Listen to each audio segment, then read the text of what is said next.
I broke my back. What do you mean by that? My back is broken. What do you mean, calm it down? It's a fight. Referees telling two fighters who want to fight to calm it down. He should calm down. So he's like a clown. He's showing. He's not too bad.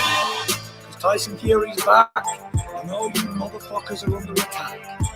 Look, Eddie Hearn can say all what he wants. Who gives a shit what Eddie Hearn says? It's garbage. Are you off your tits? Have you been smoking something? Can you let me retire and be happy? Please, just please. Bombs away from the Bronx Bomber! Water! Let's go, baby! Let's go! I'm through. They put somebody else up and give me an interview. What are you talking about? What are you talking about? You never give me a fair shake. HBO needs to fire you. You don't know shit about boxing. You ain't shit. You're not shit. I wish I was 50 years younger and I'd kick your ass. I got drunk, man. No, you won the fight. OMG. I am so excited. Yes. What is up? MCR family. It's a full panel show. Hold up. Oh my God. Full panel? This never happens. Ever. I know that's loud. I don't care. This never happens. Okay. I don't remember the last time all four of us have been together, forming like Voltron here. But the entire squad's here. All four? Who do you mean? Who's the fucking random guy in the bottom left? I was going to say that about the old guy on the top row next to Matt. Who's that guy? I've done shows with Foo. I haven't done one with you. Yeah, I don't know how long. Where's Phil at? That's what I want to know. Anyways, this is Mixed Combat Radio. Hit the like button, all that fun shit. I'm Matt Hipster Hunter. Let's go to Rob. He seems a little bit froggy today. Rob in the UK, how are you, man? Yeah, I'm good. I thought, it's been a while. The whole lockdown had me like just not caring about boxing, but just like America, I guess Boris, once he gets better, he's going to open up. So boxing will resume soon, probably behind closed doors, but we'll probably talk about that. So yeah, I thought try and get back into it, get back on the saddle, do a bit of podcasting, bit of teasing some Americans, do what I can do. But yeah, I'm good. How is everybody else? Gary in Dallas, how are you? Gary. Oh, Hey, Gary, hi. I'm a lucky man. I got supper in the oven, a good woman's loving, and one more day to be my little kid's dad. Lord knows I'm a lucky man. I feel like that's a song you ripped off from like Allman Brothers. You don't know who knows that song? Wait, you've got only one day left? No. I don't even know where that came from. What haven't you told us, Gary? Oh, it looks like my ticker's ticking like they say it should. You're just none of y'all know that song? No, I have no idea what you're talking about. Okay. It's a Montgomery Gentry song called Lucky Man. Foo, you know that song, right? No, I mean, I remember Montgomery Gentry from like the 90s or something, but it's more 80s, but yeah. Wait, no, that was a country band, wasn't it? Yeah. Yeah, but that was like the 90s, not the 80s. 90s? I thought it was the 80s. It was the 90s. It was during the Kenny Chesney and all that stuff, right? Yeah. But no, I don't know their songs word for word. Just quick, look, for those who are like tapping their device that they're watching this on or their computer saying, well, it sounds like Foogatti. It doesn't look like Foogatti. What the fuck? Foo had enough. He couldn't shape the beard himself. Couldn't obviously go to a barber, so it's gone. It's gone. Because Foo's got a non-distinct voice, kind of a generic voice, like sounds like a little like a phone operator. I don't mean that in an insulting way, right? But there's no real accent to his voice. How is that not insulting? How is that insulting that he doesn't have much of an accent? We're on radio. Oh, you have a distinct voice. I mean, I think he's saying I have no distinct accent. Yeah, that's what I meant. Yeah. Like I live in Texas in second grade, but I don't sound like a Texan. But now you've got a distinct face. Good bailout there. Yeah, I like that. That was nice. Yeah, you recovered that well. Howard Stern was the first one that worked in radio that hadn't a distinct accent, and that was like at that point you had to change that. You can't sound like that on air. And he's got a distinct face. Not in a good way either. He's got a face for radio. Not you. I'm talking about He's Stern. always on video though. That's the trouble. He's radio. The reality is, like, my son wanted me to shave my beard because he's 6 years old and basically he's never seen me. Don't do that. Don't do that. Don't put on your kids and then we're like, making fun of you. Don't He do did. that. No, he did. He's never seen me without a beard. Like, I've had a beard since he was 1 year old. So like for the last 5 years. So I shaved it, but now he calls me his new dad. That's what he says. He's like, "You're my new dad." He got his wish. Oh man. No, but now is he saying, yeah, Dad, can you grow it back? No. No? Oh, cool. He just looks at me really weird sometimes. I'm just making jokes. I like it. It's cool. I don't. You like it, Robbie? I'll call you later. Yeah. I'll call you later. Anyways, let's get to some boxing, okay? Because we do have a lot of boxing to get to. We have some topics and questions from you guys listening that we're going to get to as well. And I do want to get this Devin Haney situation out of the way as soon as possible because it is the elephant in the room, so to speak, in the boxing world right now. Devin Haney was with 78 Sports TV, and he said something to the effect of, as I pull up on the screen, can I pull up with all of you guys here? Hold on. I don't know.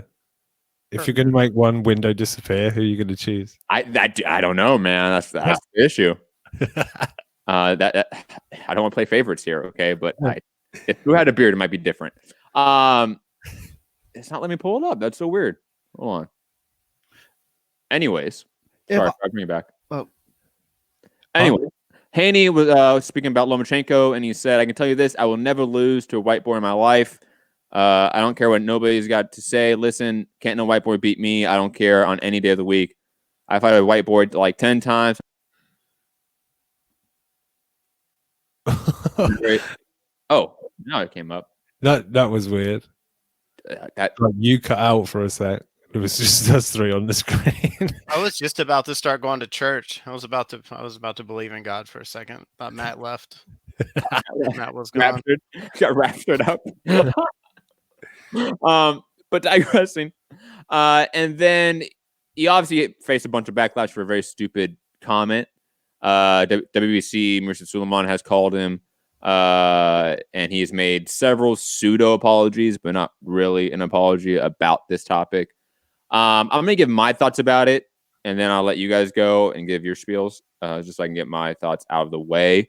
But my thinking is that obviously this is a very stupid, and it is a racist comment to make. Like, that's indisputable. But what I want to push back on a lot, is the idea that, because I see this a lot on boxing Twitter and on comment sections, is that, oh, if a white boxer said this, he'd be gone. That's just not true. Sergey Kovalev photoshopped Adonis Stevenson on a monkey. Guess what? He's been fighting for years since then. That happened in 2015, for fuck's sake. We're now in 2020. He's still fighting. Okay? We've had numerous fighters make abhorrent, bigoted comments against the LGBT community. Tyson Fury and Manny Pacquiao being, I would say, the most prolific ones. They're still here, making big fights. Some would say the biggest fights of last year were Pacquiao and Fury. Or Fury, should say, this year. But in the last 12, 18 months, it's been Pacquiao and Fury at the top, so to speak. So we don't really police racism in the sport. The idea that if it would be other people, it would be this huge outrage and things would change. No, that's just not true. That just is, factually speaking, incorrect. And on top of it, it is different. It's not a one-to-one parallel. Maybe you guys would push back on me on this, and this is fine if you guys disagree with me on this. That if a white boxer said the same thing, but vice versa, it's the same thing. It's not. It's not. The power structure and dynamics between black people and white people in Western society for the last 500 years is the context to show you that power dynamic is not equivalent at all. And a good example or comparison would be domestic violence, let's say. Obviously, women abuse men in situations. That is not a cultural, societal issue like men abusing women because of the last hundreds of years, thousands of years of society and how it functions. So, yes, we can address certain issues like Haney saying a racist comment. But let's not act like it's the equivalent to a white boxer saying the same thing. It's not. And on top of it, we don't police it if it's a white boxer saying it. So everyone reacting as if, oh, if fighter X or fighter Y said this, we would react more. That's just not true. We've seen it, and we don't react more. And if we want to draw a line in the sand on racism and bigotry in this sport, I am 100% for that. This is not the line, though. There's several other lines we've crossed before we reached here. So let's address those as well. Guys, I don't know who wants to jump in as well, but whoever wants to jump in. Gary, Foo. I know Rob loves these conversations. I want to go last because I had the pleasure of speaking to Devin Haney in depth once. So I want to go last on this. Oh, man. So obviously, it's racist. I have no defense for Devin Haney. I do believe if a white boxer said it, that there would be a massive outcry. There's not. Just like, I think plenty of people in the boxing world don't like Sergey Kovalev because of his comments. Then let's define massive outcry then. Because people have said that people would be suspended for life. Never. Foo, you know this. Don't be ignorant. How many people in comment sections and replies on Twitter have said, if Billy Joe Saunders would say this, if Fury would say this, if all these other white fighters would say this, be banned for life. That's just not true. Billy Joe Saunders was massively racist to Willie Monroe Jr. So, I mean, I'm with you on that. There's tons of racism in boxing. My major issue with this is that just like people wanted, Andre Ward to kick the shit out of Kovalev for all of his racism, Devin Haney saying this is going to make it like all these already kind of like borderline racist or like overtly racist white guys wanting a great white hope to go and beat him. And that's like the thing that I hate in the sport is that when people start talking like this, it gives those dudes momentum and then they think they have some reason to talk like that. And I just wish we could not have that dynamic of like, well, I'm black, so no white guy's ever going to beat me because, I would never let that happen. It's like, it's boxing, man. You're going to lose fights. That's just the way it works. And it could be a white guy. It could be a black guy, whatever. There's not, to me, any reason to ever say those things. And I know Haney's young. He's probably going to regret.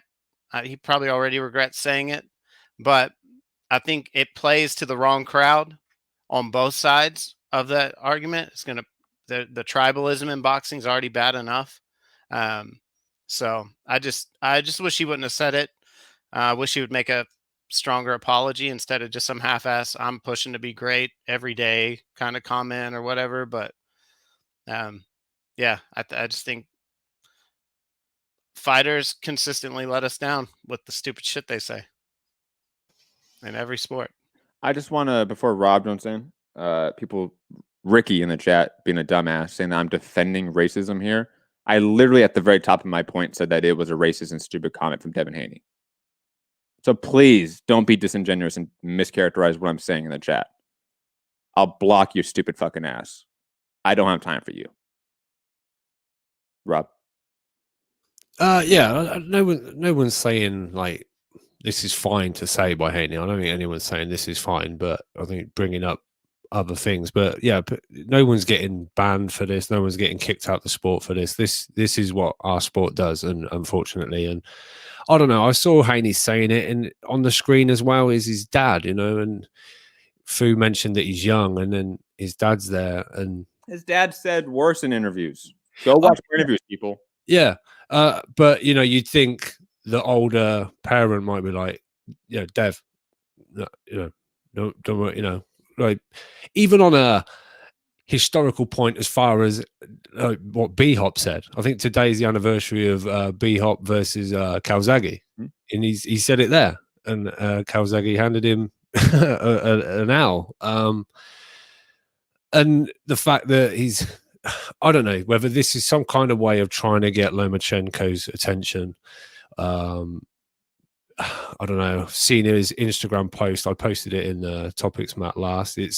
He's kind of alluded like, I'm following my mentor. This is like he's going down the Floyd route. Is he decided I'm going to be the heel? Or absolutely. So he's been wearing sombreros next. He's gonna be pissing off everyone. Yeah. So I thought Haney had the ability and the kind of personality to be a bit of a media darling. He had a lot of people in the industry say, "Oh, he talks so well for a young kid. He says the right things. He does it." And then he comes out with this. I was knocked back. He's kind of lost sort of a fan in me as far as, I'm going to, as a boxer, he's still fantastically skilled and great. But I don't know. That's just put an edge on the sort of, I don't know, the sort of personality side. It's not that I now, as a white guy, want a white guy to go and beat him. Nothing along those lines. But you just sort of see something and you go, oh, come on. Like, to me, he's let himself down. But this is boxing, and maybe it's a sad point, but I'm not like outraged by this at all, because whether I'm just kind of numb to it. But I don't know.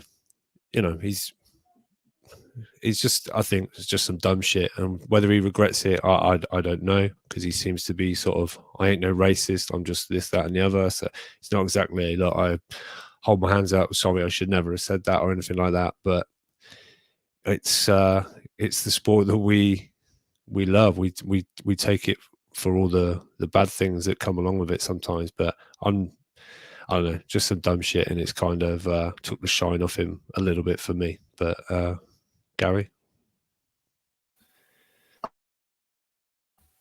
At the Hooker versus Ramirez weigh-in, that was right after I think he signed with DAZN and Matchroom, and Eddie had him there, and I got to talk to him for about 25 minutes.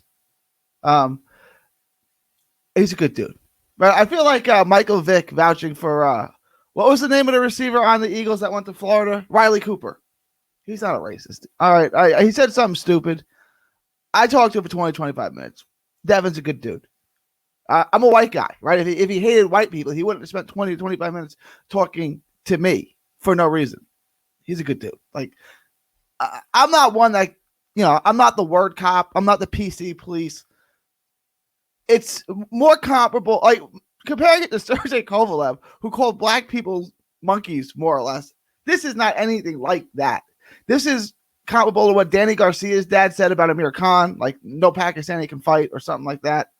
Or, exactly what B-Hop said. I mean, is it the smartest thing to say, the wisest thing to say? Not really. But I'm not going to get upset about it, especially having known the guy, haven't talked to him, like I said, for a pretty in-depth amount of time. There's not a nasty racist bone in the guy's body. I don't know why he said that. Perhaps it was to sell a fight, and maybe he'll get that fight now. Maybe he talked himself into a fight, and maybe it'll cross over, right? I don't know. But like I said, I talked to him. I'll vouch for him. He's not a racist. He's not an evil guy. So what I would say is real simple. Just take his license for about 3 years and strip him of his belts. Easy.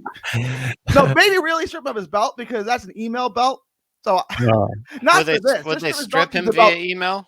Yeah, just in general, because it's not a real belt. But nah, I don't. One of the potential. What did Billy Joe say to Willie Monroe? I wouldn't. There was a lot of stuff. There was a lot of stuff during that whole build up. I'm in the boxing community, and if a white person said it in boxing, maybe if it was basketball or a mainstream sport, it would be different. But it wouldn't do anything.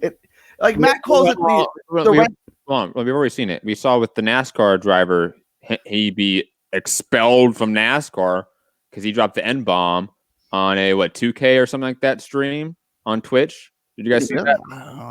Oh yeah, you guys need to look that up. Yeah, I saw it. In mainstream sports, it is different. It handled a little bit different in terms of this aspect. But Matt calls this the red light district. It kind of anything goes. It kind of is. This is. We're right next to porn. Like, we're right next to Pornhub on SEO rankings. I'm telling you. And in terms of, because Rob mentioned Haney was his media darling, kind of was, though he was always a little bit raw. And I think people didn't either know that, weren't aware of it, didn't look too much into it. But him and his dad definitely, there's some interviews out there, you go and find them. They say some shit. But also, this is a sport where people like Mayweather sold himself on not only being the heel, but wanting to be hated, playing on demographics and ethnic lines. And that's the story that's really old in boxing, is the whole playing on ethnic lines. And the whole Mexico versus Puerto Rico rivalry, which was mainly contrived by promoters in boxing to sell tickets and pay-per-views, obviously. It's not a old thing. So I'm really posing this question to Rob and Fu, because they were both the ones that brought this point up. How do you reconcile a sport that by its nature sells itself on tribalism and racism? Go check out my show I did with Cole James Cash a long time ago. We talked about that, how racism and combat sports are very intertwined. But also there being some guys, so to speak, to make it out of that.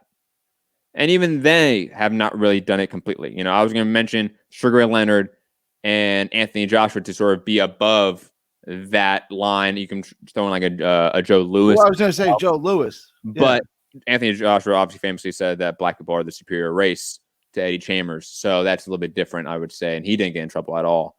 I just want to remind people about that. Ricky Ellis, who's a big AJ fan, I just want him to be reminded of that.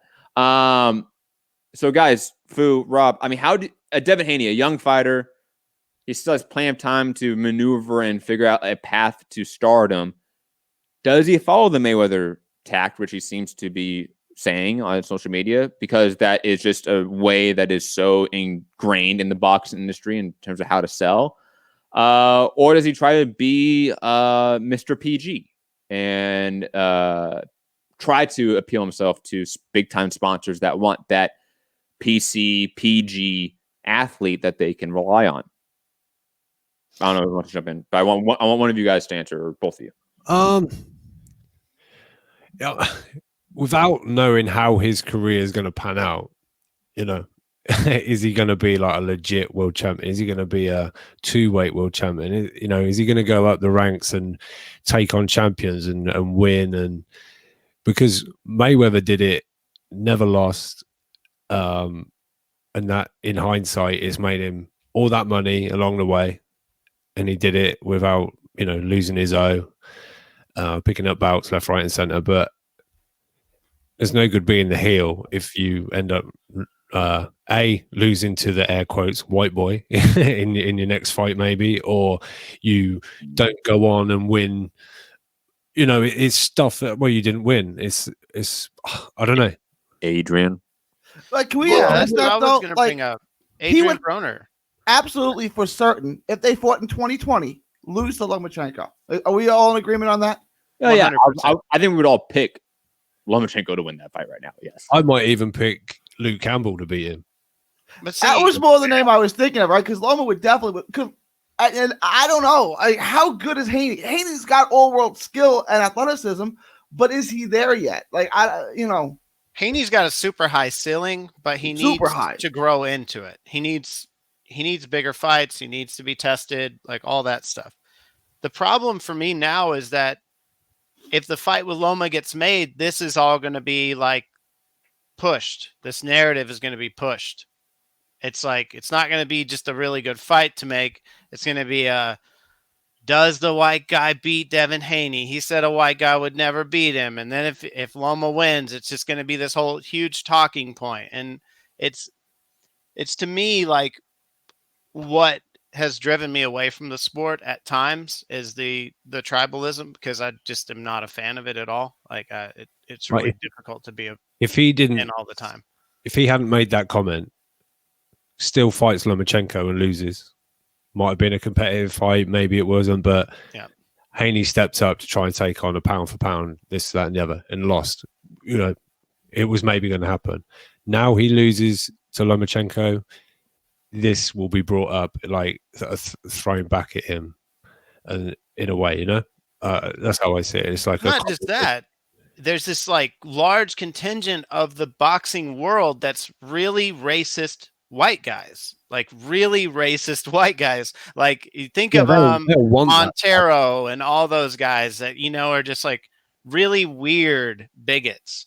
They love seeing this stuff because it coalesces their like listeners and the people that kind of swarm to them, right? Because they're like, see, this is what we're saying, like we can be these like white power weirdos because the other side's equally racist. Like if everyone's racist, it's okay, like we can be these fucking weirdos. That's the problem with all of this stuff, is if we don't address it for what it really is, a very stupid thing to say, a very racist thing to say, something that I would not put up with from any boxer. If Loma came out tomorrow and said he'll never be beat by a black guy, I would 100% say, fuck Lomachenko, don't say shit like that. That's a stupid racist thing to say. It causes problems in the sport. And I wouldn't care if he was my favorite boxer, because it's just racism should be called out at any point, regardless of if it's a black guy saying it against a white guy or a white guy saying it against a black guy. But those two things are still not equal. They are still not equal in terms of the power and the difference. Correct, right? I just want to make sure that you reiterate that, because you know that we have racist listeners that listen to this show. We know that. Okay, we have the racist white guy weirdos listening to the show, and Montero does well, right? They listen to everything. They think it's equal, and it's fundamentally not.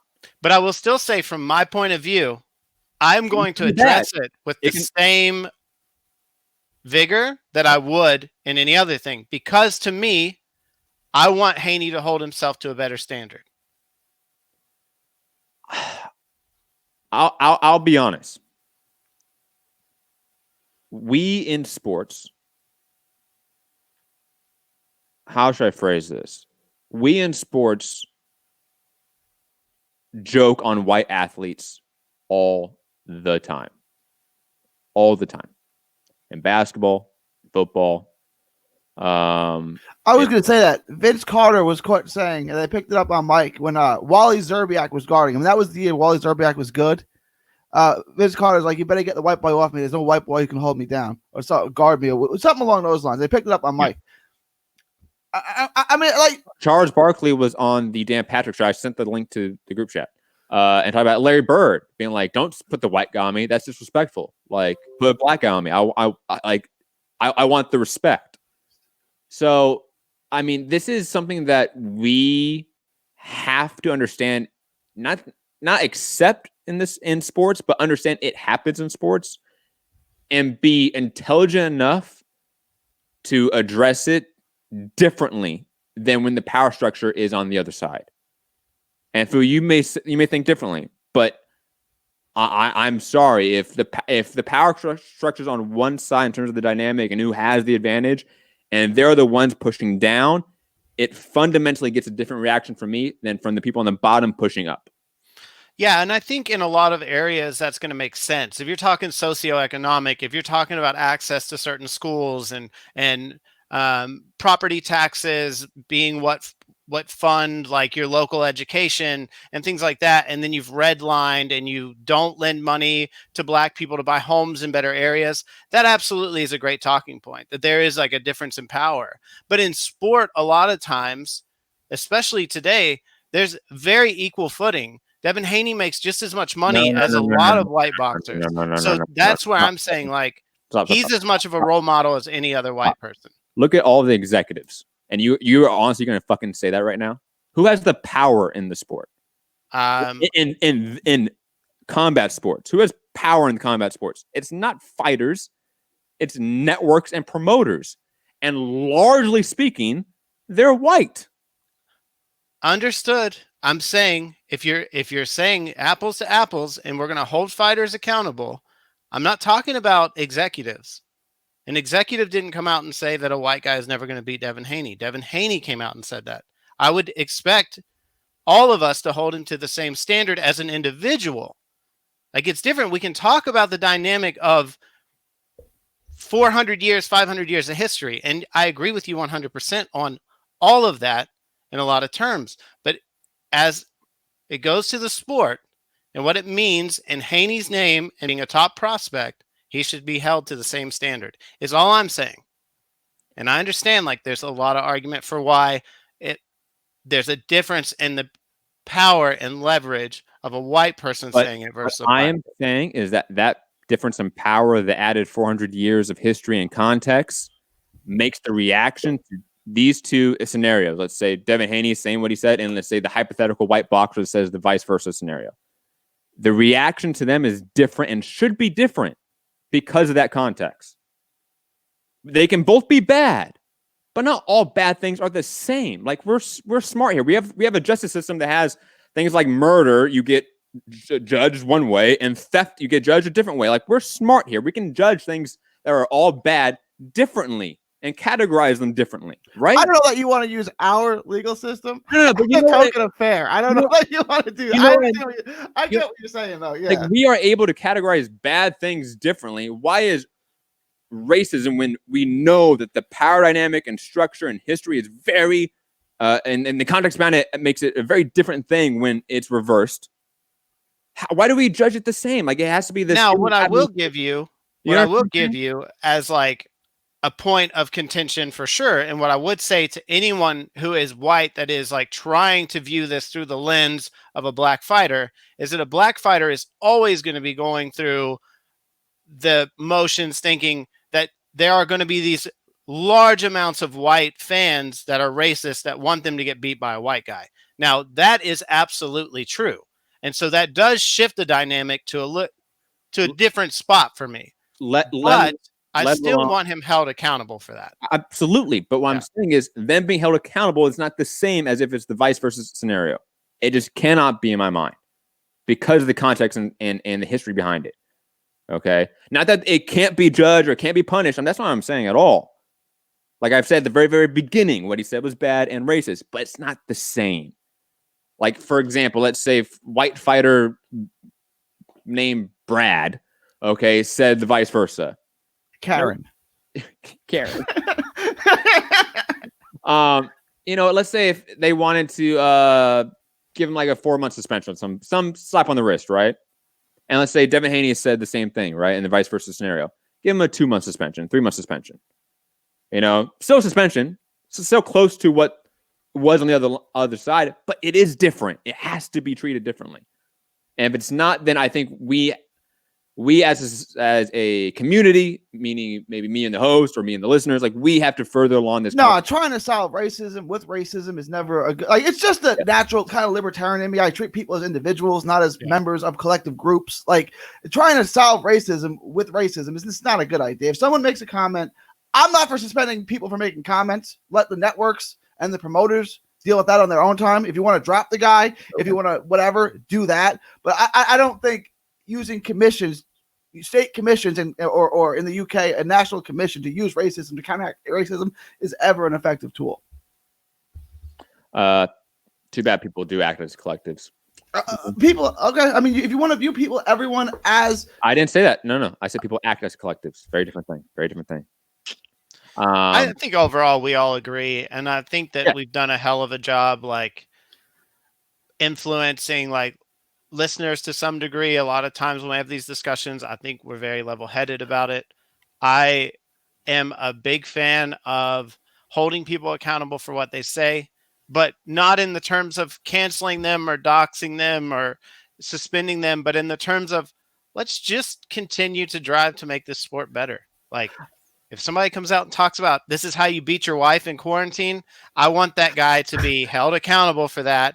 And I want, there to be a good discussion around that. Can we address that? To be changed. I didn't know Billy Joe said anything. And that's not like beating your wife's not a racist comment, but it's what Billy Joe said about beating your wife is far worse than Devin Haney's stupid. Far reply, worse. right? Okay. Especially when you look at statistics now that like domestic violence is up, child abuse is up, all these things are up during quarantine. Like that is absolutely reprehensible to say, and it should be judged far more harshly. But what I'm saying is, for fans, but Billy Joe will get no repercussion. He will get the Canelo fight if that's still available to him. Like, you know, he'll get the biggest fight of his life.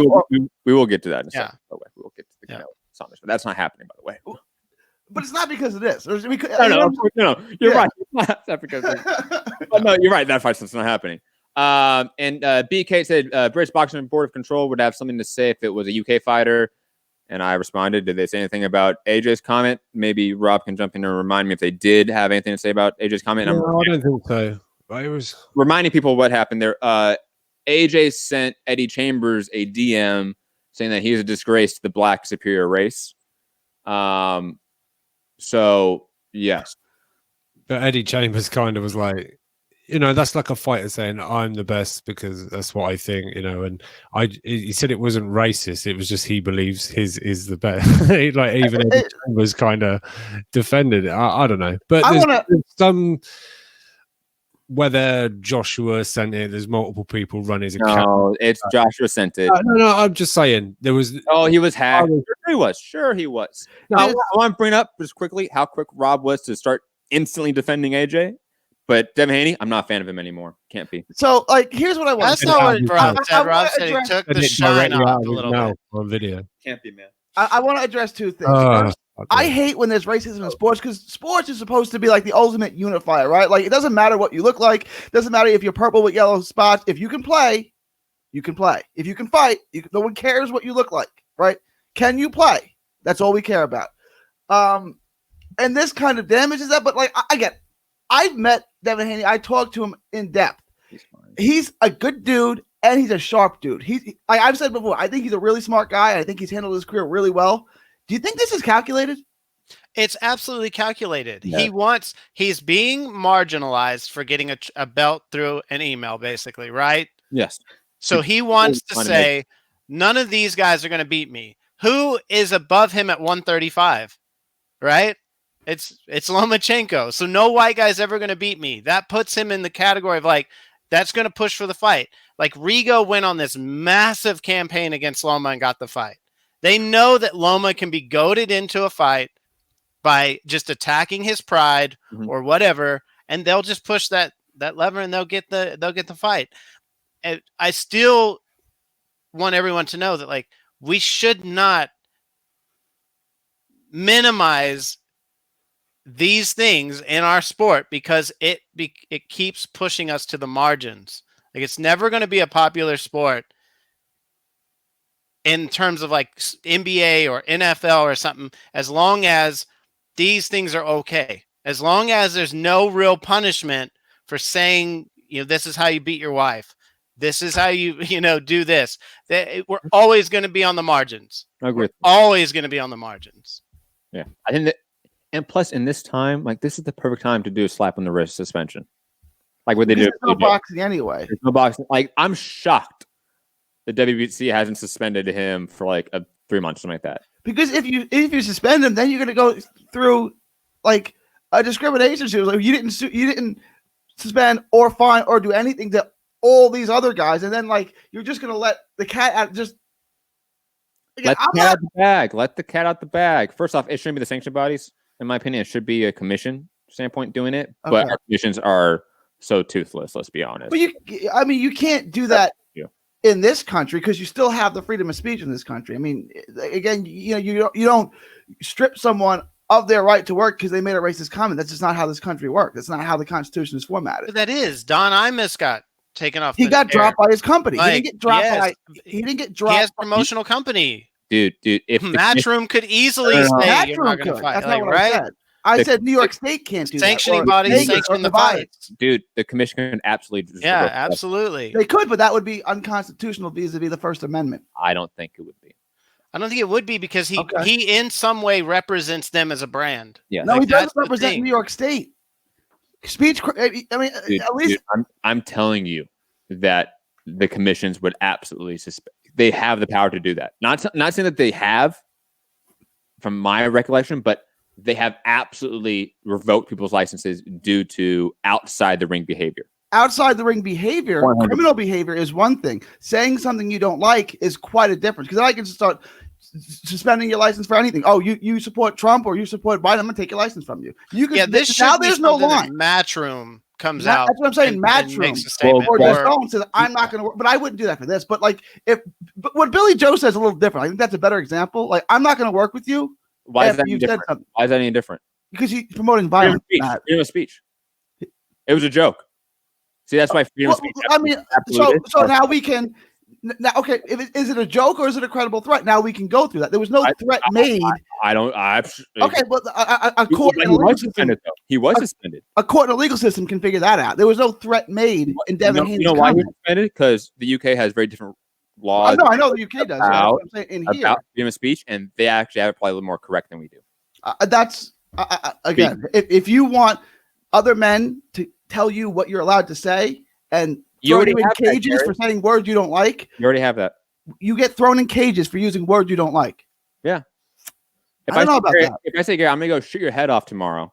Yeah. That's a violent threat. Now you made a threat. But you don't like the word. That's a call to no. That's a call to action. Semantics. It's not semantics. It is. You might not like freedom of speech, Matt, but it's still a thing in America, and you can say stupid Gary, things. Gary. There are absolutely differences in you saying, "Oh, you can say whatever you want, freedom of speech," and what the reality is in this country.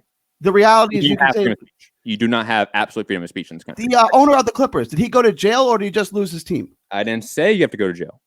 Well, then what kind of legal action do you want them to take? Fine. So, say racist things, but pay me money. If you don't pay me money, then you go to jail? Dude, if you get caught by a cop without a seatbelt, do you go to jail? Potentially, eventually. If you don't pay them money, yes, you go to jail. Exactly. So if you don't pay me money, right. So pay money. If you don't enrich me or if your comments, then we throw you. Then we do violence against you. I absolutely think in this country, if you are a racist piece of shit, and you should get punished for that. Absolutely. Okay. So anything else? Like if you're, I don't know, if you're a Jew, if you use violence against you, right there. No, I mean like religious. If you're a Jew or a Muslim, if you have beliefs we don't like, can we throw you in cages? Racism is different than a belief structure. I think racism is a belief structure, Matt. I think it's a belief that one race is superior to another. Are you really comparing racism to Islam and Judaism? I said it's a belief system. If you have beliefs we don't like, we throw you in cages. That's your argument. I know libertarians like to make these really like absolutist arguments here, but don't be stupid here. Are those equivalent? Are they equivalent? No, that's why it's called an analogy. You want to throw people in cages Gary, for using words you don't like. I'm asking a question. Gary, I'm asking a question. Is it equivalent to put racism and Judaism next to each other? In like what no, they're two different things, but they're both belief systems, right? So if you believe one race ignore the aspect. I misspoke. Ignore that. Okay. Are they equivalent? No, you just said that, right? They're not equivalent.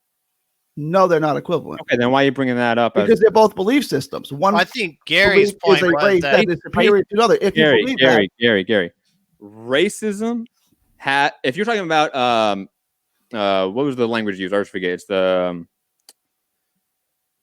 along the lines of threats. Credible threats. Credible threats. Thank you. I was going to say direct threats. Credible threats. Racism is a credible threat. Judaism is not. Okay, now, I would legally define it. Who would say that Devin Haney? Who was threatened by Devin Haney's comment? I would not put Devin Haney in jail. Give him a low $2,000 fine by the commission. Okay, and let's say Devin Haney's not rich, and let's say Devin Haney doesn't have $2,000. Right, he's poor. Now we have to throw him in a cage because you can't pay his fine. Yep. Okay, so you ultimately want to throw him in a cage. Yep. That's ultimately your goal, right? Yep. So you want to take violence against someone who's threatened nobody. It seems like a bit hard. Racism is violence. Who did he harm? Who was hurt by his comment? Like I said, give him a low $2,000 fine. Okay, so you want to steal money from him because he said something. Who was hurt by his comment? Nobody. So racism hurts people. What are you talking about? Who was hurt by his comment? You haven't answered that question yet, Matt. For a crime, there needs to be a victim. Who was the victim of his crime? Gary, do you not think people are affected by racism? I asked you a question. Who was the victim? But Gary, I will answer yours after you answer mine. But I feel like racism does threaten people naturally. Okay, tell me who was the victim of his crime. Gary, if white people are racist against black people, then black people are the victims of that. So you were the victim of Devin Haney's crime. Sure.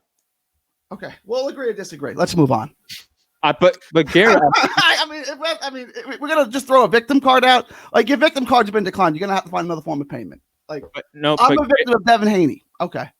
But Gary, do you not think abhorrent things should be punished in some aspect? They should be punished internally. It should be punished by. He should be dropped. But there is no internal structure to punish him. His promoter could drop him, just like. Why would they? There's no. I'm not working with you. But Gary, listen to what I'm saying here. What would force his promoter to punish him? That I don't want to work with you. But no, why would you don't represent my company well? That you're not who I want to work for this company. He's still gonna make him money. So why would they do that? At a certain point, if people don't support you, you won't make money. If people came out here and started dropping the zone, Matchroom would lose money. But the difference is over Devin Haney's comments. I'm very confused what your log. The difference is Haney will make more money. No one's actually outraged, so you're trying to create outrage where outrage doesn't. No one's upset. No one's really outraged about what Devin Haney said. What do you might pretend?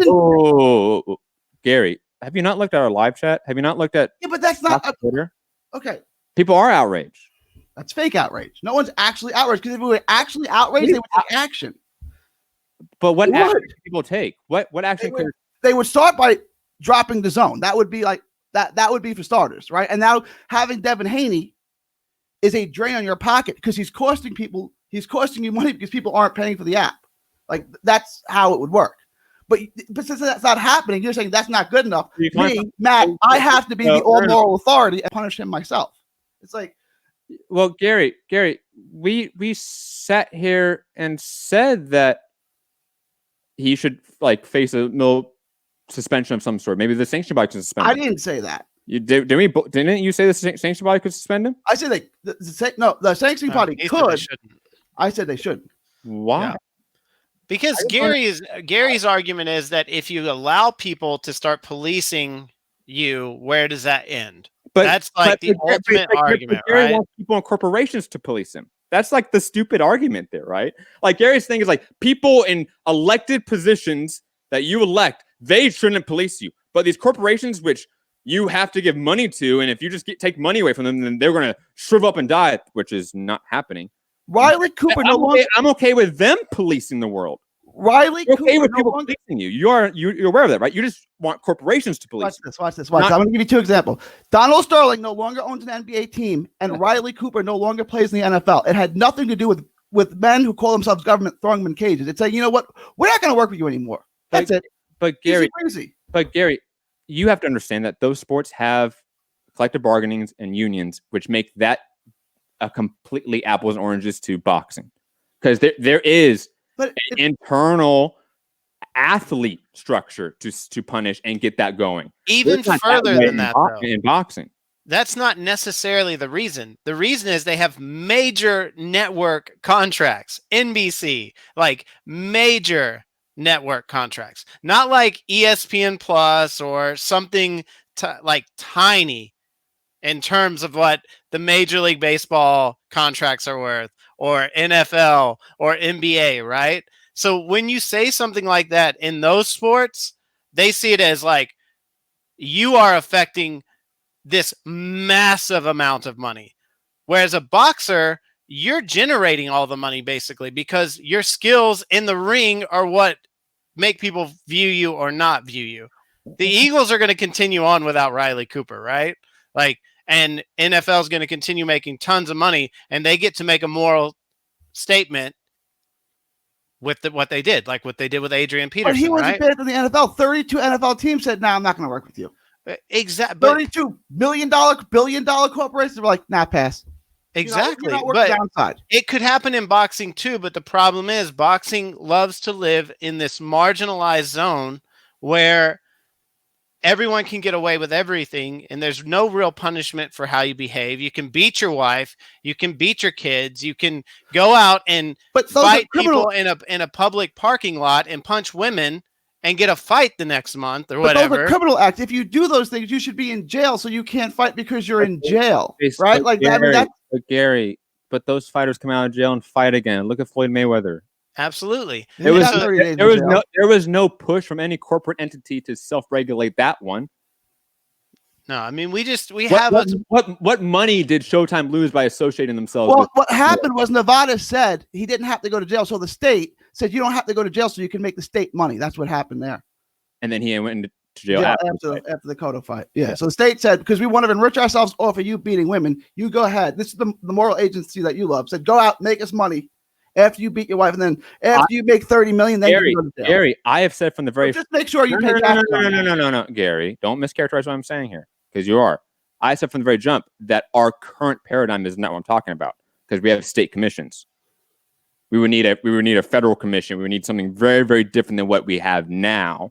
And on top of that, I would assume in this world of a federal commission, it's elected officials, because the way it is now, they're appointed by the governor, and that's an issue in and of itself. So I've already said at the very jump, Gary, that the current paradigm is not what I'm talking about. So, okay, I mean, now we're really getting out in the weeds. So you want to rip up the Constitution, get a federal sports and combat commission agency, and then start from there. It's like, this is like. But Gary, I don't think anyone wants to rip up the Constitution. Does the Constitution call for a federal combat agency? No, it doesn't. So you have to rip up the Constitution to do that. It doesn't call for an NFL commission either, though. It's not a federal position. It's a private position. I mean, but we don't have anything. Roger Goodell doesn't work for the country. He works for the NFL. Gary.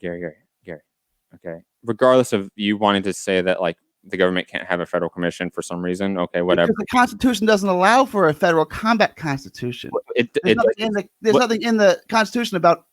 Those are two. If you want to add that, you can. Gary. Those are two very different things you just said right there. It doesn't allow or doesn't speak of it. It doesn't speak of abortion, but we allow abortion in this country. Okay, so here's how the Constitution works. I'll explain. So the 10th Amendment to the Constitution says all powers not delegated or reserved to the people and or the states. Meaning if it's not in there, then the flow chart says it goes to the states, which is why we have state commissions and not a federal commission. If you want to get rid of the 10th Amendment, then have 3/5 of the states vote on it and get 3/5 of both houses. And then you can do that. Perfect, Gary. We have federal regulation on boxing, so I assume we can have a federal commission. Okay. Gary, your fantasy world of corporations self-regulating isn't in existence either. But I just gave you two examples, and I gave you your state commission saying, make us money and then go to jail. Gary, you brought people that aren't in boxing. Floyd Mayweather is in boxing. They said, go make us money, pay taxes on that money, and then go to jail. Gary, I'm not defending the Nevada Commission. But that's you see, everything else. If we just make it bigger, then it'll solve itself. It's like this is weird. Gary, did I say bigger? I said elected officials is not a massive. Would federal be bigger than a state? Gary, I'm gonna meet you. I could be wrong. Gary, I'm gonna meet you because you keep interrupting me, and I can't finish my fucking sentence, bro. Okay. Are you really gonna sit there and say that appointed officials versus elected officials is not a massive fucking difference? Really? I'll unmute you now because apparently you didn't hear that part. Not. I mean, largely ineffective. I mean, it's such a small percentage of people who vote. It's not really much different, especially in little things like that. You got a tiny fraction of people who vote. So, it's not going to be much difference in reality. It'd probably be the same person.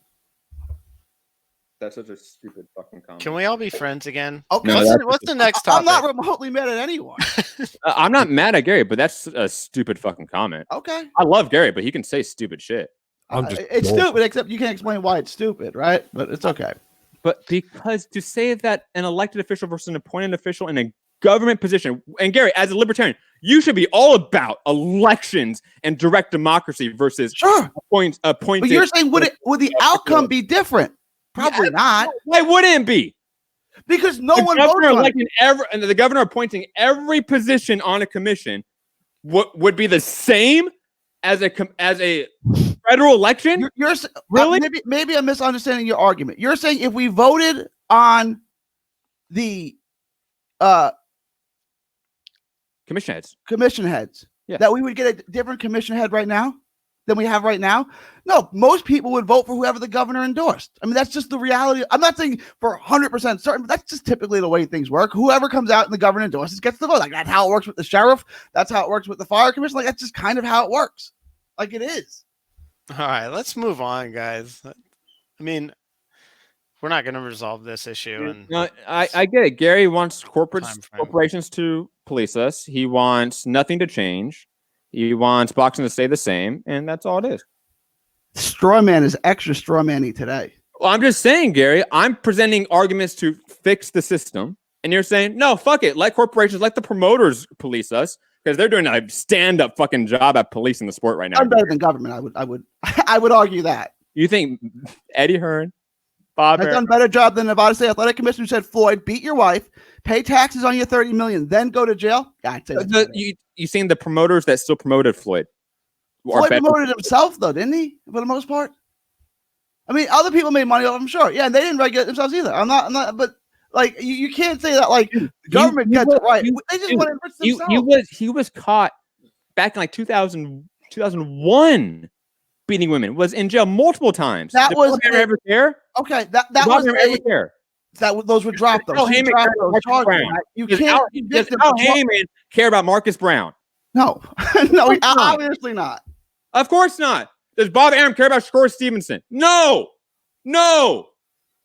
Oh yeah, I forgot about Shakur. What world do you live in, Gary? I forgot about Shakur. Are going to police themselves. The same corporations that want $0 in taxes and to rip off their employees. Sure, go for it, Gary. God bless the corporation. All hail them. Let's lick their fucking boots. That's gone kind of astray. Because you're like that's just an asinine thought process. Oh, I don't want people policing you. You want people throwing you in cages? Yeah, but I'm allowed. Okay, so throw people in cages for saying words you don't like. Okay. Instead, and I have no power over them except for my dollar. Which we need criminal justice reform, but we need to throw more people in cages for saying words I don't like. All right, like okay, that's the world you want to live in, where everyone gets thrown in cages because they upset someone. Then it's going to be a sad place where everyone's in cages. Sure, Gary, throw them all in cages. All in cages. Yeah, fuck them. People say words I don't like. Let's treat them like animals. That's Matt's argument. People say racist things, sure. No, but why stop at that? Why stop at that? Let's keep going. No, you can keep going. You're an absolutist. Why did you draw a line at racism? Because I sexism. We can vote on it. That's what direct democracy is all about, right? Let's vote on it. You want to have a vote? So if 51% of the people say Matt go to jail, Matt goes to jail. Sure. I don't think you like that world either. Yeah. Americans shouldn't be allowed to vote. No, in terms of what should be illegal, anything Matt says is illegal. 51% of people vote that. Gary. In terms of like what should be illegal or not, I absolutely think that people should vote on that. 100%. What are you talking about? So Matt doesn't get allowed to speak. 51% of people say yes. Put up to a federal vote, sure. Okay, I don't want to live anywhere near your world. Like I don't want your world looking at my world. Honestly, your world is some weird thing where like corporations people can be free to speak their mind. Yeah, that's my weird freedom. Like Ron Paul says, freedom. I just work. Freedom. Disney, Comcast. Please let me do all this. I won't give you money if you don't do this, but please give me all my things I need. Please, Disney. Please, corporations. Hey, Rob, how you doing, buddy? I'm all right. I'm wondering how Gary got on his world when he doesn't believe anyone got to the moon. Aliens, bro. I don't even know what we're talking about anyway. I didn't want states to take legal action against Devin Haney making a silly comment. That's all. That's like that's my entire argument. Commission slap on the wrist. Get over it. I'm okay with that. Yeah, throw him in a cage. No, Gary, honestly speaking, because I've always been of the mindset that I'm not talking about the current paradigm. If we had a union, we would have a code of conduct. I think we can agree on that. Like we would have a code of conduct, and I think on terms of who would be policing that code of conduct, it would have to be the commissions or the sanctioning bodies. It cannot be promoters. Obviously a promoter can't. Yeah, because that would be weird and self-defeating. But you want promoters to police us now, which is interesting. But I know I've said how many times have I said the fighters, especially in UFC where it's more possible, should have a union. I've said that many times. Absolutely. Code of conducts are absolutely things that exist. And the union will negotiate that. And the union will say, hey, don't say these things or I can't protect you. So don't do these things. Take that to a macro sense. Why doesn't a country have a code of conduct? Oh my God. We just call it law. It does. It's called the Constitution. It's called laws. Constitution, yes. Constitution, yeah. It's our, yeah. Crazy. Just quickly before we move on. And there's a way to expand it, Matt. Then go ahead and expand it. Like, there's a way to do that. Absolutely. Like, I don't know what we're I'll talking get right on that, Gary. I'll get right on that. Go write your congressman. I will. And get 3/5 of both states to agree on that. I will. I'll get right on that, Gary, just for you. Not for me. No, for you. I want to change this I paradigm. don't want to throw people in cages. No, I want you to live in my world. I want you to I want to go to bed. All right. Well, Rob, if you want to go, you can. No. It's just that's an hour and 2 minutes. Wait, you want to talk about Devin Haney more? Well, this isn't been about Devin Haney in a while. But I've got something that you said a little earlier on that I need explaining because I just don't get. And it's not to come at you or anything. Oh, no, don't even. Wait, come at Foo or me? Let's just move on. No, wait, are you coming at Foo? If you do, please. I'm not coming at anybody. I want something explaining, that's all, as to why. I think you said if air quotes, if air quotes Brad said something, he should get 4 month suspension. Karen. But yeah, all right. but Devin Haney gets 2. 3, whatever. Yeah. No, but like less. Yeah. I just don't get because like the same. I know the difference in the histories, but the same. How do I explain? Same kind of like conduct is. I understand your question. Completely. No, I understand your question completely. I'm trying to figure out how to explain it. Because it's like because fails a ped, but he's black, he gets a longer punish. Or do you know what I mean? I think PDs are very different than racist comments when it comes to Western society, right? In terms of how we deal with it. Do you know what the word connotation means, Rob? I don't mean to demean you anyway, but do you know what that word means? Connotation. Yes. All right, like the cultural definition of a word, right? When a black person says a white guy can't beat me in this sport or X sport, whatever, right? That has a different connotation than when a white guy says it. Am I wrong on that, guys? Gary, Foo, as Americans, am I wrong in that? I wasn't listening. I'm very sorry. You fucking asshole. Gary, were you listening? I was. Yeah, no, there's definitely a different connotation. Okay. For sure. Yeah. And because of those different connotations in my opinion, this is my opinion, judging them as the same when definitionally, connotationally speaking, they're different just doesn't make sense to me. Even though the words are the same, like let's say if Brad or Karen says the same words, right? Just flip the race around, right? It says the same words, but it's not the same sentence in terms of the connotation behind it. That would be my reasoning or my logic behind why I would judge it differently. Still judge it, but judge it differently. And you may think that's not okay. That's fine. That's just how I feel. Yeah, I don't know. I just, wanted a bit of an explanation on it because I didn't quite. Now, to me, it's the same crime. I know there's history, but now I'm not taking that to every crime, right? I'm not taking that to like theft or like PDs or like anything that in any sort of variation, right? I'm talking about only when it comes to racism, to judge it in the same, especially something like this, where this sort of phrasing does get thrown around a lot against white athletes.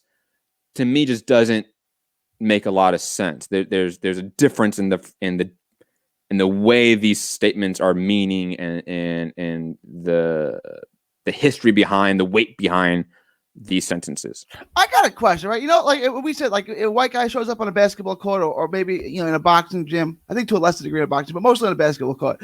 He kind of has to prove himself first, right? Like, because there's like a little bit of skepticism. Do you think that happens to black people like in a hockey rink or like on a NASCAR race? Like they kind of have to prove themselves a little bit more?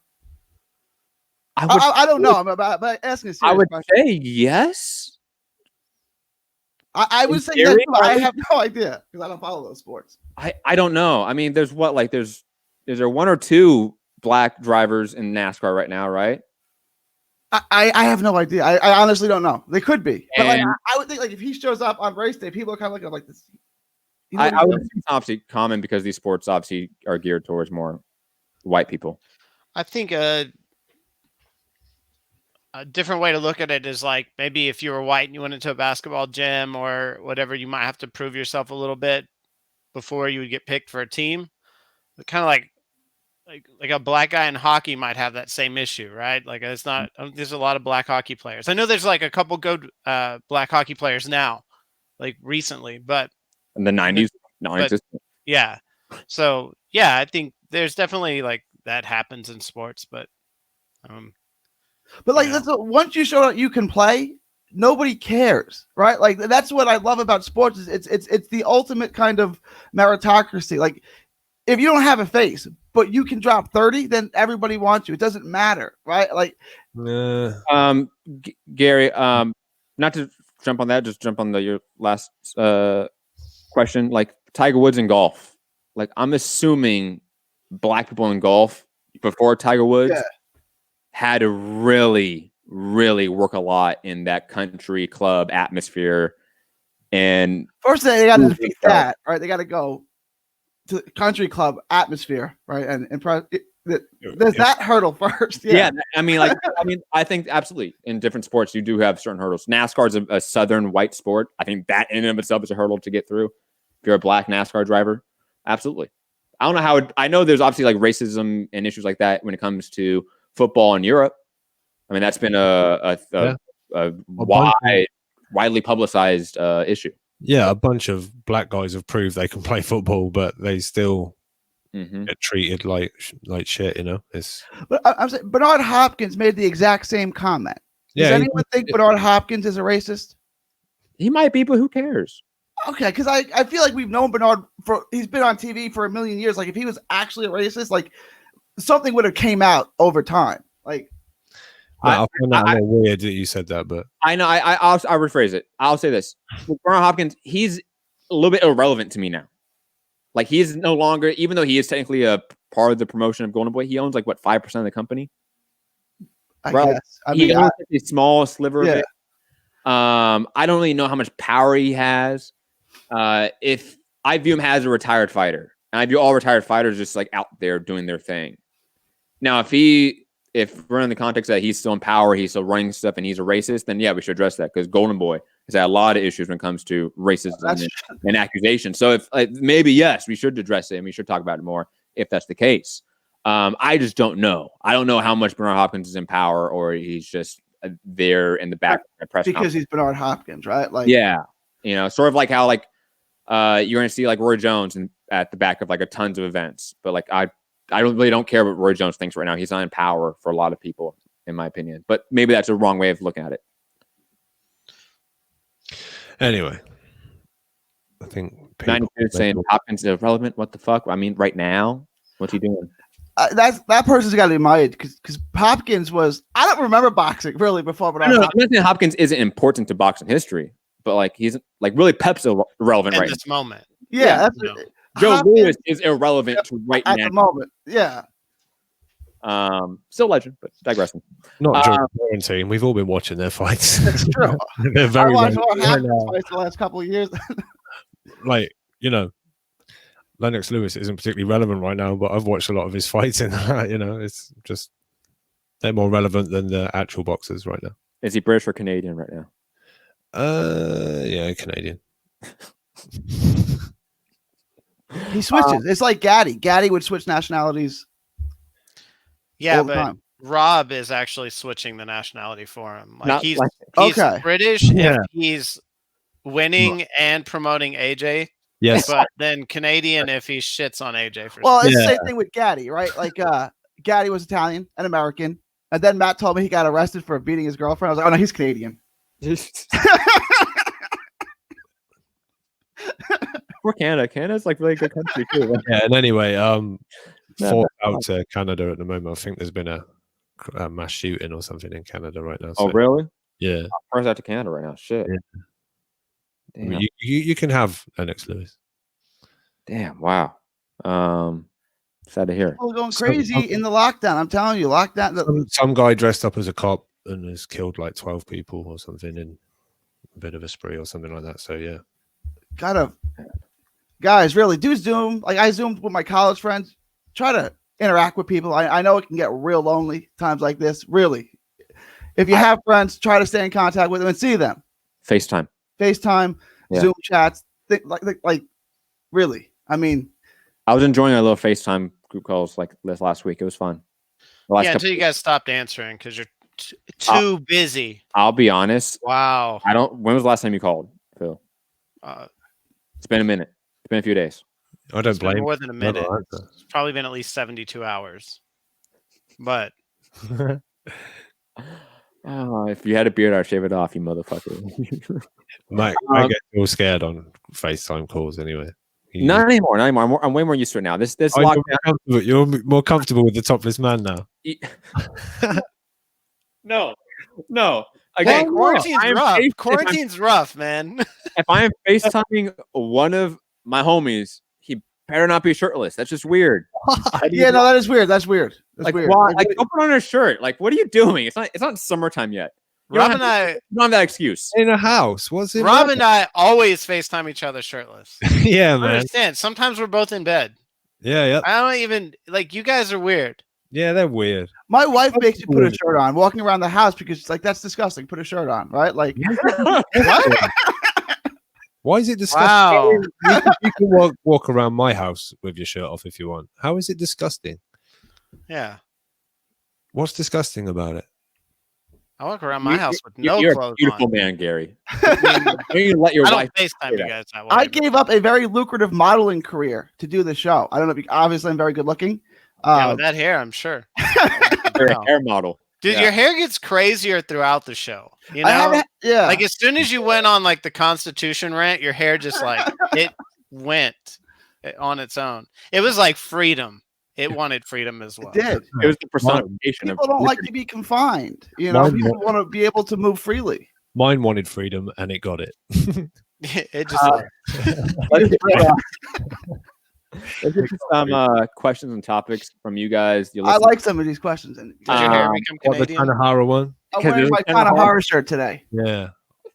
I might take my shirt. Oh, actually, it looks like I haven't got a shirt on. Actually, nice. Like, because kind of it matches your skin tone. Yes, I might as well Right. take it off because I'm quite hot right now. it's salmon color. Shall I take it off? I'm quite hot color. I prefer you to keep it on. Why? If it's all the same, We might get keep it on, demonetized. yeah. Rob, don't do that. Make it more listeners. We'll get some super chats flying in. We don't need to free the nip here. Okay, we're good. Fu, tell them about my peck dance. It'll be good, won't it? Don't worry It's about it. good. That's Yeah. pretty good. Anyways, we have some questions to get to. Yeah. CMO in our community post saying, realistically, what is the ceiling for Tanahara? I like Matt's perspective on him, given Gary is waving the flag fiercely about him. I don't know how good he really is. I'm assuming CMO didn't expect us to have a full panel as well, so that's why I probably didn't mention Rob or Fu. So I want Rob and Fu to go first, actually. His ceiling is as high as Yoda's house in Dagobah. Very low, in case people don't know what that is. Yoda's real.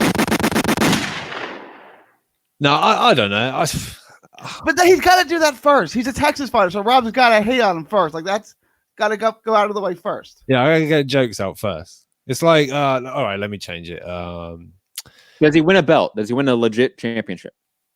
Not One of the four Haney majors. or a world title, or do you One mean of the four major belts. Yeah. one more major, and I will add, not the Haney or Shakur Stevenson way. no? Okay. I said that with full. Shots fired. Fu. It's not shit. It's just how I felt. Do you think? I don't know. I mean, it's so hard to judge ceiling anymore with people. Like, there's lots of times we've been super hyped on someone and they didn't kind of carry that through. So, Are you listening, Gary? belt wise, I mean, dude, anyone can win a belt these days. That's the other. Yeah. So Some ridiculous. bad fighters have won belts. Yeah. Yeah. So Not that. I don't know. I would like to see, he's taken some steps up in competition. So, I mean, I guess if he keeps doing that. This is like a weird year too, because some of the guys who maybe would have some like breakout fights, like everything's being pushed back too. So. Good question from Scott Brown to sort of rephrase maybe this question a little bit in terms of like the immediate scene, not the ceiling. Cause I think it started. I've just seen it. Hell no. And I'll be honest, I don't think Tanahara has the highest ceiling. I'll just be honest. But right now, Tanahara, does he beat Ryan Garcia? No. Ryan Garcia would stop him. I vote no as well. Yeah. I vote yes, and he beats Haney. And I just had a thought, like Haney was saying that no white boy can beat him because he wants the Lomachenko fight. What if Eddie gives him your boy, Joe Cordina, and then Cordina beats him? Ooh. No, Cordina moved down, didn't he, to 130? Oh, did Cordina move down to 130? Yeah, which it's smart because he It was is smart. No, that's really smart. Yeah. Yeah, Cordina's gonna go beat up Burchell. Tanahara ain't that guy, Gary. Yeah, like all his wins are unanimous decisions, and he doesn't seem like good. I'm saying this like a super skilled boxer, right? You don't think like, so? I mean, he's good, obviously, but he's not like. Is he the upper echelon of like boxing? Like, you know, he's not really good. Like Well, I don't there's get that levels. from him. Like Luke Campbell's a great boxer, but like so far his great boxing But skills. Luke Campbell has other things. Luke Campbell has power. Luke Campbell has pop. Campbell Like- watches Tanahara. Relative to Tanahara, yes. Okay, yes. So Put that caveat in. Relative to Tanahara, he's got pop. Yes. I wouldn't say Campbell has more power than Loma, for example, or Lopez, for example. He has more power than your boy Tanahara. That's for sure. No, Tanahara's that's the only knock on him. But you can still have a really good career with limited power, Yeah, but if you've got amazing skills, which I think he does. I think he has good skills. I think he has really good skills. Like I think he has a good jab. whoa, is it good or really good? You just said I don't think he's got good skills. I think Probably he's between really, good and really good. Okay, on a 1 to 10, what's really good? 8, 7? 8, 7 or 8. Okay, So and good. good like a 6 or a 5. No, Good. we'll say 6 is good. 5 8's really good. 6 is good. 8 is really good. Okay, he's like a 6. He's a 6, maybe 6.5 out of 10, right? In terms what's of- below good? the issue is that I don't think he's a really great athlete. Like I don't see him being extremely fast, extremely nimble. He's not a great athlete like Haney or Tiafimo. You're listing all the things. But is Mikey Garcia a great athlete? No, but he's good enough. But Mikey had pop at 126. I think if you take Mikey's pop away, that's kind of what you have in Tanahara, which is a really good boxer. which is what made Mikey really good. But no. was But his pop. once Mikey didn't have pop anymore, he became a little bit mediocre, or not mediocre. That's probably a little bit too harsh. Whoa. He became one of the pack. He became one of the top 10, top 15. And Yeah, but if a guy is perennially top 10, he'll probably get a world title at some point. no, that's not necessarily true. Not necessarily true, but I mean, But Gary, we have to admit there when Mike, because we're comparing to Mikey here, right? Yeah. Mikey didn't have power anymore at 147. He went from being the number 1 guy, number 2 guy in division at 135 to being maybe in the top 10. That's a huge dip in how effective you are as a fighter. Right? Am I wrong in that? no, you're right. So Tanahara doesn't even have the power to get to that 1 or 2 spot, in my opinion. All the skills. Oh my God, Rob. What? Gary, You know, I mean, 135 right now is extremely tough. it is. And that doesn't suit him because 135 is tough. And And you got it is- punches and in it there is like Tank and young. Tiafimo. It's an athletic division right now. It's a powerful division right now. It's a speedy division right now. And Tanahara is just kind of good. He's a Jesse Vargas. And Jesse Vargas collected a belt at 140, right? But that was 140 when 140 was like trash. He wishes he was a Jesse. Where he could surprise people is he does have really good dimensions for the weight. Like, so where he could surprise people is if he were to really maximize like his reach, really maximize his height, things like that. But we've seen it before, like fighters that do not do that. Like, you know, he has a 75-inch reach or something, or a 70+ inch reach at like lightweight, I think, right? Or something. So it's pretty astounding. Yeah. So, but so did Robert Easter. And Easter had a good career. Like we talk about Easter, like he's I don't trash. think Easter Robert was Easter good. had a good But career. Easter had power. Easter had a lot of did have power. power, yeah. And Easter, I would say, was a better athlete than Tanahara. He's a better athlete, but skills for skills, Tanahara is more skilled than Easter. But but he's going to have to, like, the He's problem. gonna have to be. I agree. The thing that's really tough for any fighter is like skill is going to be overcome at some point by power. If you don't have enough power to slow the other guy down, just a little bit, enough that when you hit him, They it respect power. stops him. It slows him down. Like right? maybe 147 at 147. Yeah. So Like we talk about Caleb Plant, guys like that. Like he's not gonna knock you out with one shot, but he's got enough power to stop you in your tracks. yeah, his timing's good enough, footwork's good enough. He's a good enough boxer. When you do try to press him, his power is enough to just slow you down. I would Like, love to make see you it. think about it. I would love to see a Tanahara against like a Ray Beltran. I think that's a great step up fight. Let's see how he does there. Yeah, and that would make perfect sense. That veteran guy that's not a great athlete, not a great boxer, but he's tough as hell. He's gritty, and he can really rock you on the inside if you let him just unload combinations over and over again. So it'd be interesting to see if Tanahara can really utilize that jab against a guy like Ray Beltran. But yeah, I don't think he's going to be a perennial top 3 guy. He could outbox Devin Haney as of right now. Now Devin Haney's ceiling is higher, but right now Tanahara can outbox Devin Haney. I think you're underrating Devin Haney's boxing skills. I don't think it's polished. Like I think he gets hit a lot. I think he leaves himself open after he throws combinations. I don't think he throws enough combinations. I agree with Gary in his assessment of Devin Haney. I don't know if it's enough for Tanahara to beat him though. I don't know. I just don't know. Like I know. You know me, guys. I think Devin Haney is largely unproven in this division. He hasn't faced one top 15 guy yet, so it's hard to really gauge Haney, even though he has a belt right now. It's just he's other guys. Like when you talk about like what's Devin Haney's ceiling, it's like fuck. I don't know. I mean, he's been talked about as the next Mayweather for fucking since he was 16. I also want to point he's still only 21, which means he's the same age as Keyshawn Davis. Mm-hmm. I mean, he's still really young. Yeah, but like that argument almost goes Tanahara right now. See, here's my thing with the argument of like age. Like Devin Haney might be 21 years old, but in terms of fight years, like he's older. Like he's got a lot of experience fighting. Not much. So, like not much. He's like 24 in fight years. Yeah, you know what I mean? Like it won't be. It's not like he's 30 in fight years. You know what I mean? But still, like you've said, like now he has like no real resume at this point for like a gigantic win. So I don't know. I mean, I think realistically, a lot of guys are very hyped up. I think someone said it very well that we've got a lot of good talent, but a lot of these guys are going to have multiple losses at some point in their career. Absolutely. So what? Let them lose. Who cares? Yeah, let them lose. Who cares, right?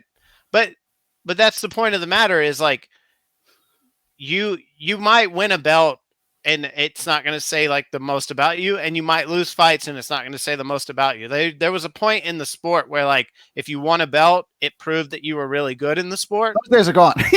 And there was a time in the sport where if you lost a fight, it said a lot about you because the sport wasn't as strong. The competition level wasn't as strong, right? Or as accepting of losses. Or either or. Yeah. It was tough because there was so much less boxing on TV that a loss might take you off TV for a while, right? Mm-hmm. Now, if you lose, you just, there's 10 cards on every day. You still have eyes on you. There's so many fucking dates now. It is weird how, like, the belts have been diminished so much in the last few years, and somehow, in that same time, you having a loss, I think, has largely been, like, that being a stigma has gone away mostly in boxing. I would say so. Like, I don't see it being a stigma as much as it used to be. I think those things almost work hand in hand. Because the belts don't mean as much anymore. Like, people want you to take tougher fights, so you're going to get a loss. Like, you may not have a fight for a belt, but, I see what you're saying. Yeah. A guy like Devin Haney, who has a belt, everyone's clamoring for him to fight Loma now, right? Yeah. He would absolutely lose that fight next if he were to fight him. But we would be accepting of that in terms of just a competitive standpoint, from an athletic standpoint, because we called for it. We are much more calling of the bigger fights now and accepting of the ramifications of those big fights. Right, like the mid 2000s. They're talking about setting up Ramirez, Hooker, and Prograis in on a fight with no crowd. So one of those two fighters, two top 140 pounds, is going to take a loss in a non-title fight. Like we haven't done that since like the one belt era. You know what I'm saying? Like. I felt like 2, 3, 5 years ago, they would have never taken that fight. Like, no, we're going to fight for one of the 3 belts, and we're not going to fight a big fight besides that. We had Danny Garcia versus Sean Porter to fight Spence, right? That was whoever won that fight could get Spence later, right? Like, you are seeing a lot more of that now, which is nice. You're seeing a lot more with like the Superfly division. You're seeing that in terms of matchups happening more. It's just good to see. It's good to see that. Moving on. So, in conclusion, Tanahara isn't that guy. Yes, we all agree on that. Not all of us. Consensus. The majority, not the unanimous. The vast majority, yes. 3/4. Yes, 75%. And Fu seemed a little bit more on the fence than you two. Oh, no, not really. No. He just didn't want to hurt your feelings as much as me. I appreciate that. Gary. Sympathy is a good. Gary, just think about this, okay? You can be okay with us hating on Tanahara because a lot of the UK prospects have all been, busts. Let's be honest. I think the Sandman definitely lived up to his name. Scott Fitzgerald, Ted Cheeseman, with Ritson. So, you're good. If Rob comes at you, you have plenty of ammo to come back at him with. So it's Water for ducks back. Don't worry about it. MDB asking top 5 most underrated boxers. I'm gonna add Tanahara. He's on my list. Yeah. I'm gonna add today, not all time, in case people were thinking all time. So today, yeah, Tanahara for sure. I'm gonna throw in Miguel Burchell. That guy doesn't get talked about as much as he probably should be, and that's mainly due to his division being trash. Is he underrated or just no one cares? I think if no one cares and you're really good, that makes you underrated, right? Yeah, I would say so. Yeah. People know he's good, but they just don't really care. But do people that write about boxing think he's good? Fans largely don't know who he is. Yeah, I feel like because his cards always did really bad numbers, I want to say, on ESPN and stuff like that. I could be wrong, but I feel like he's always done pretty pedestrian numbers on ESPN and even HBO when he was on HBO. That's Lawrence Okoli. Fuck, man. Underrated. I had a couple of names. Overrated. Sorry, go, Gary. Marius Breedis? Yes, completely underrated. David Allen. Fuck out of here. God, get in there. Kazioka? I know people regard him, but no one puts him in the pound for pound conversation. Yes, Aoka's in that conversation. I love Gary's doing actual picks. Me and Fu going for jokes. No, serious one. Let's have a think. Demetrius Andrade, probably, maybe. Depending who you ask. I said he's overrated, but yeah. Was it underrated or overrated? I call him overrated. But Caleb Plant. Why did you say it then? Caleb Plant's underrated. I know overrated. Some people might say that he's underrated. You have like the Andrade stand, so I'm throwing them a bone. I'm trying to think of just like divisions and who would be like the underrated long 12-round bone. Brian Castano. Brian fucking Castano. Legend. Underrated. Legend. Well, steady. Thank you, Liam Roskell. Liam. Hold on. Let me get let's go. horns. Thank you, Liam. Hold on. Thank you, Liam. That's $5 each. Yeah, I think Buatsi's a good call out. I would say that's shit for me. I would still say I think Luke Campbell is underrated because of the loss he took to Linares, like due to like the flash knockdown. Maurice Hooker, definitely I think he's been in a lot of big fights. Of course, he's no good. He's from Texas, right? No, I didn't mean that. No, I've always felt he's overrated. Oh, I got one for you guys. I've never seen the Hooker appeal. He beat Flanagan. Ramirez. Jose is underrated. Jose Ramirez is underrated. I underrated him for a long time, so I can see that, and I still probably underrated him. That's probably a good one. I got one. Yeah. Vasyl Lomachenko. I think so. I think he's underrated. I think people shit on him all the time. The energy's just gone up. This might be before your time, but in 2003, if you said Derek Jeter, you'd get half the people say overrated, and half the people say underrated. But this, if you're like Dan Raphael and you say that he could beat a prime Floyd, well, you're overrating him. If you're like Robert Garcia and you say Mickey Ward beats him up, you're underrating him, right? There's no way we could put Loma on this list, guys. Let's stop. I know we had fun, but that's crossing a line. I think Anthony Joshua, the Matrix, and compare him to Ali, is not underrated at all. That's the furthest. But it depends who you talk to. What do you guys think, Chad? Is Loma underrated? No, he's. If you're gonna have an overrated or underrated argument with Loma, it's gonna lean towards overrated. Oh wow! I'm not saying he is though, but it would lean more that way. Because of who he's beaten and who he's compared to. Come on. He's great. He's going to be a definite Hall of Famer. Say Canelo and this guy. Say Canelo's overrated.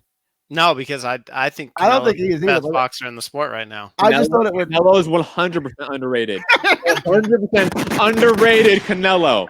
Okay. No, I think he's the best fighter in the world. And I think he's largely rated that way. So I think he's rated fairly. Nah, Yeah, Scott, I said the same thing. Jose Ramirez.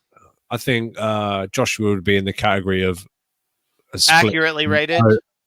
No, like some would say overrated and some would say underrated. I personally. If we have a clear divide like that, it's probably just accurately rated, like Loma, like AJ, like Mario Barrios.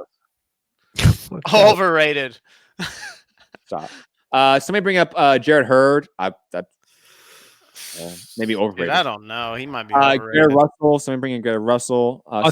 Gary Russell's not underrated. He just doesn't fight enough to get any kind of like real traction. Like, it's hard. Everyone knows how good Gary Russell is. Like, you know, he's largely considered the number 126. Mikey Garcia. Overrated. Overrated at 147. Underrated at 135. But here's the thing. Underrated. He will now be known for his 147 run, right? I know. Underrated at moving backwards and forwards really well, but having no lateral. I know your hate for Mikey because your Loma stan is just like deep inside you. Can we agree that Mikey is going to be in the Hall of Fame? Absolutely. I mean, okay. To make sure. Mikey's a beast. I just wish he would have stayed at 135. Do we think that his legacy going forward, because of his run at 147, will now be completely different from the fans? He will still be in the Hall of Fame most likely because pundits will still understand Mikey's legacy and how good he was at 126 and 135. But will he now be sort of an underrated name because he's now viewed as like the whipping post? Well, the thing Mikey has to understand is like he has two different careers, right? He has the career before he made his stand and left Top Rank, and he disappeared from the sport for quite some time, right? Like a year. And I wouldn't put that as the line, but I understand. But so there is like the people who are going to have picked up boxing afterwards that are never going to go back and watch like his run before that. Right. And so everything after that has been pretty mediocre, you know, like he has not done anything like spectacular. Again, I wouldn't put the line at that because after that, he went and beat Robert Easter and unified. Yeah, I'm not a big fan of that being like a tough fight. I don't have a lot of respect for Robert Easter. I'm sorry. It's tougher than beating Pedraza and Linares.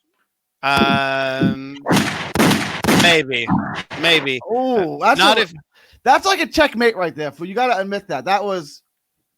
I don't know. I mean, because like Mikey had been at 135 for a while at that point. So Mikey comes up from 126 just like Loma does. It's quick questions. It's two quick questions.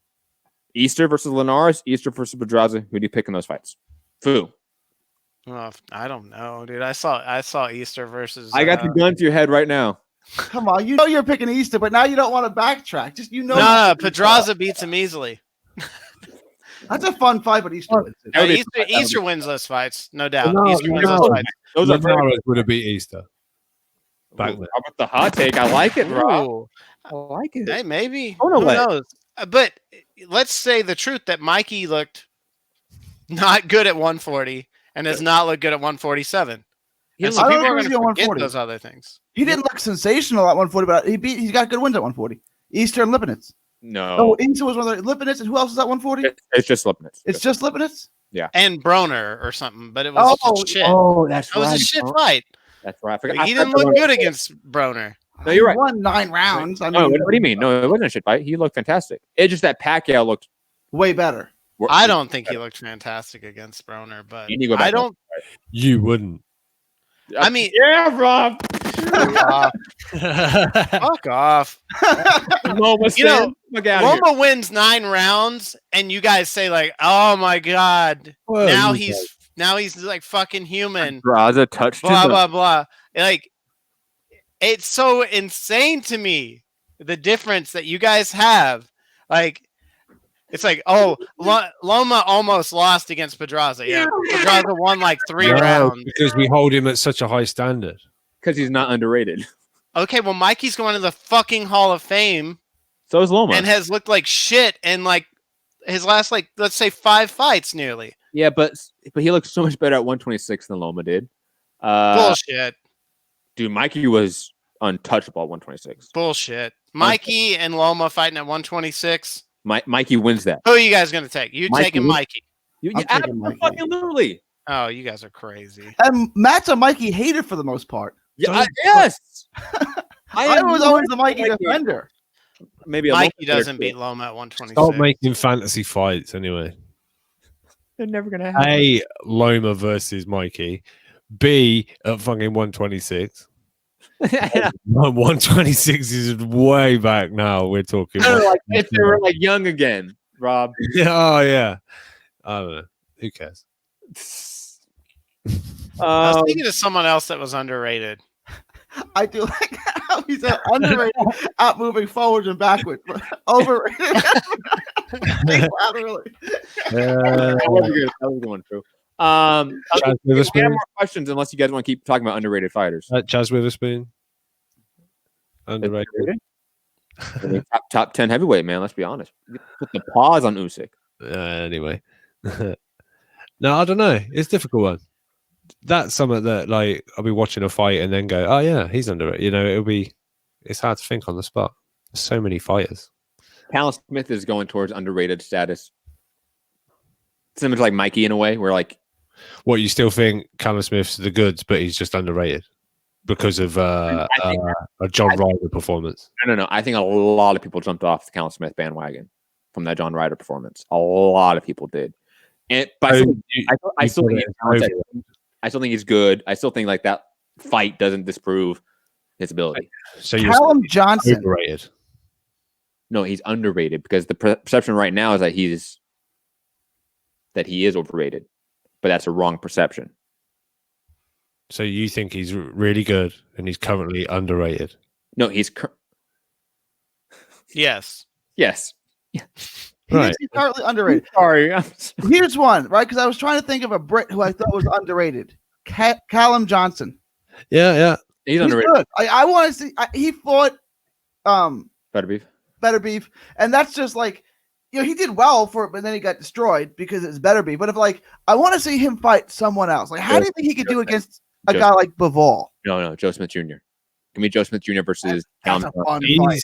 Yeah, I'm guessing he's going to be getting the European. I forget the name. Did he line up to fight Buatsi at some point, or talked about to fight Buatsi? That's being talked about after he wins the European title. I think if he wins the European after Johnson wins it, right? Yeah. That was made. That was for the what heavyweight fight was in Manchester? Usyk Chisora. No, Dillian White. No, or was that going to be O2? Dillian White, Povetkin. I think Callum Johnson was. I don't know which one was Manchester, which one was one of those.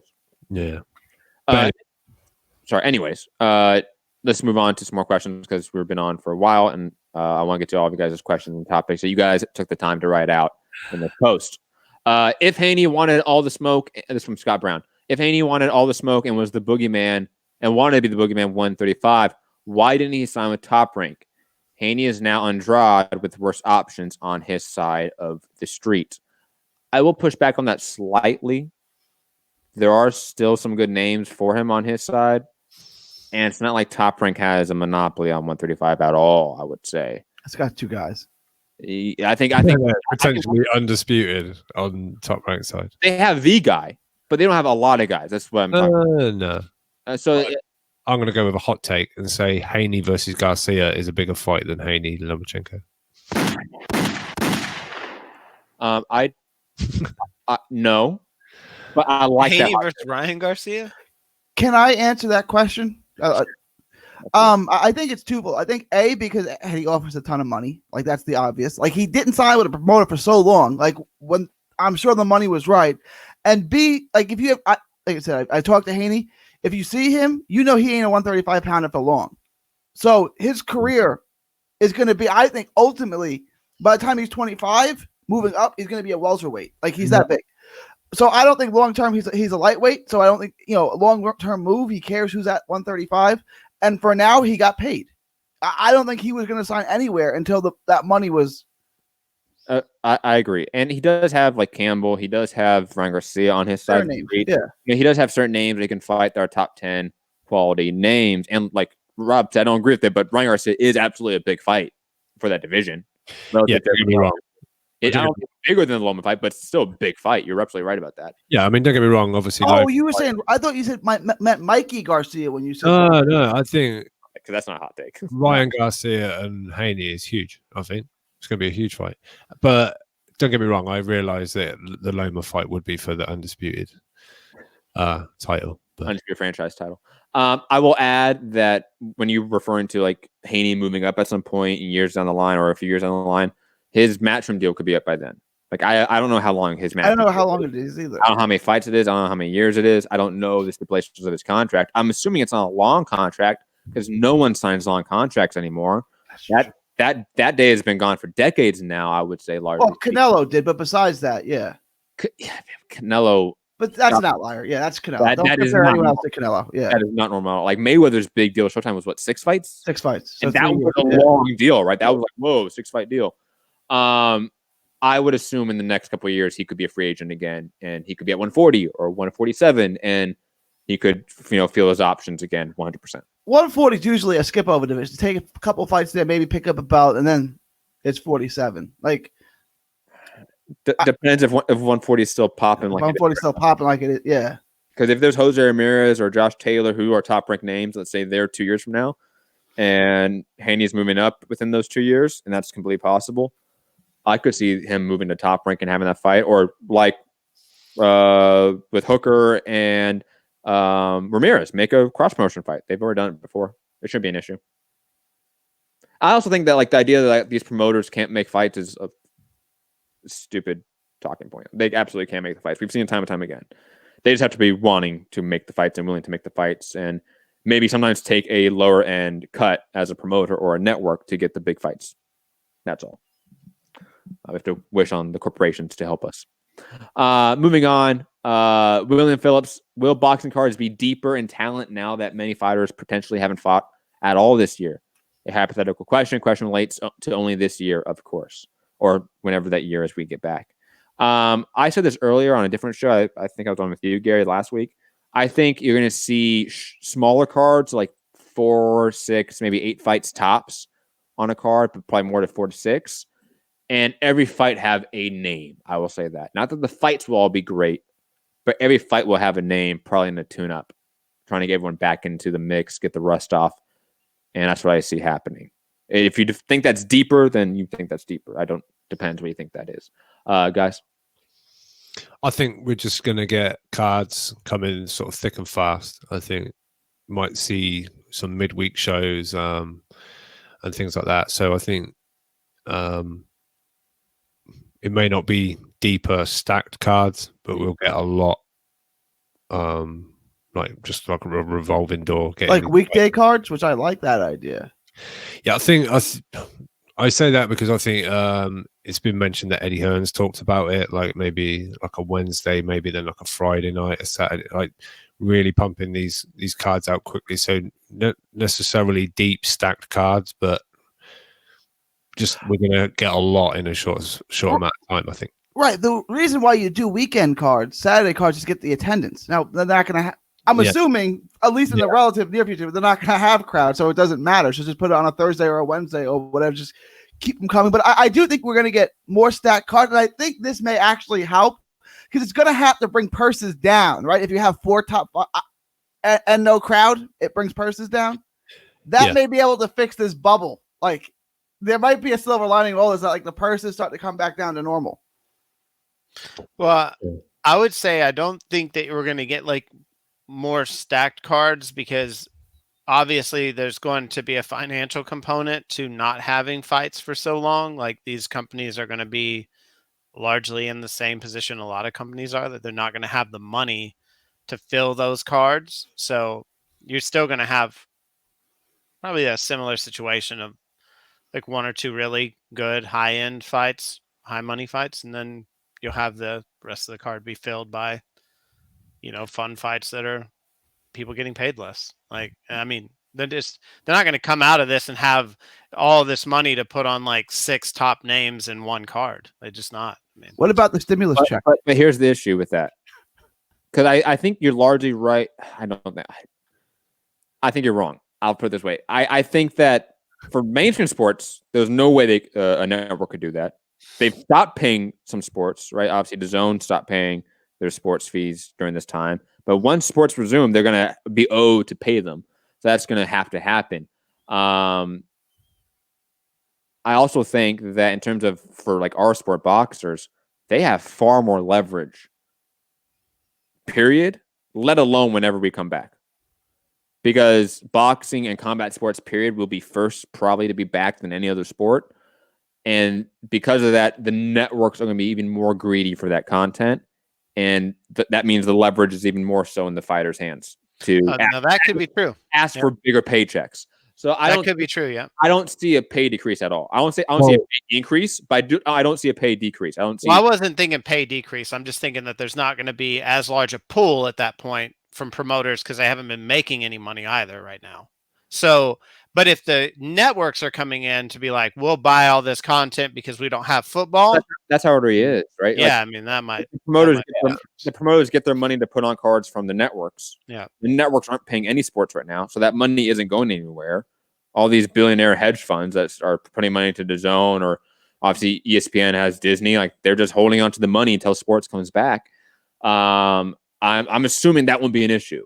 So I don't see like the pool being smaller. What I see is that because there won't be that attendance factor, that undercard fighters as we know it won't be on these cards because they are only on those cards to drive ticket sales up because they're local guys most of the time or local people, right? That's how. Card guys on because they can sell 100 tickets in this city or 200 tickets in the city or 1,000 tickets in the city or 2,000 tickets in the city.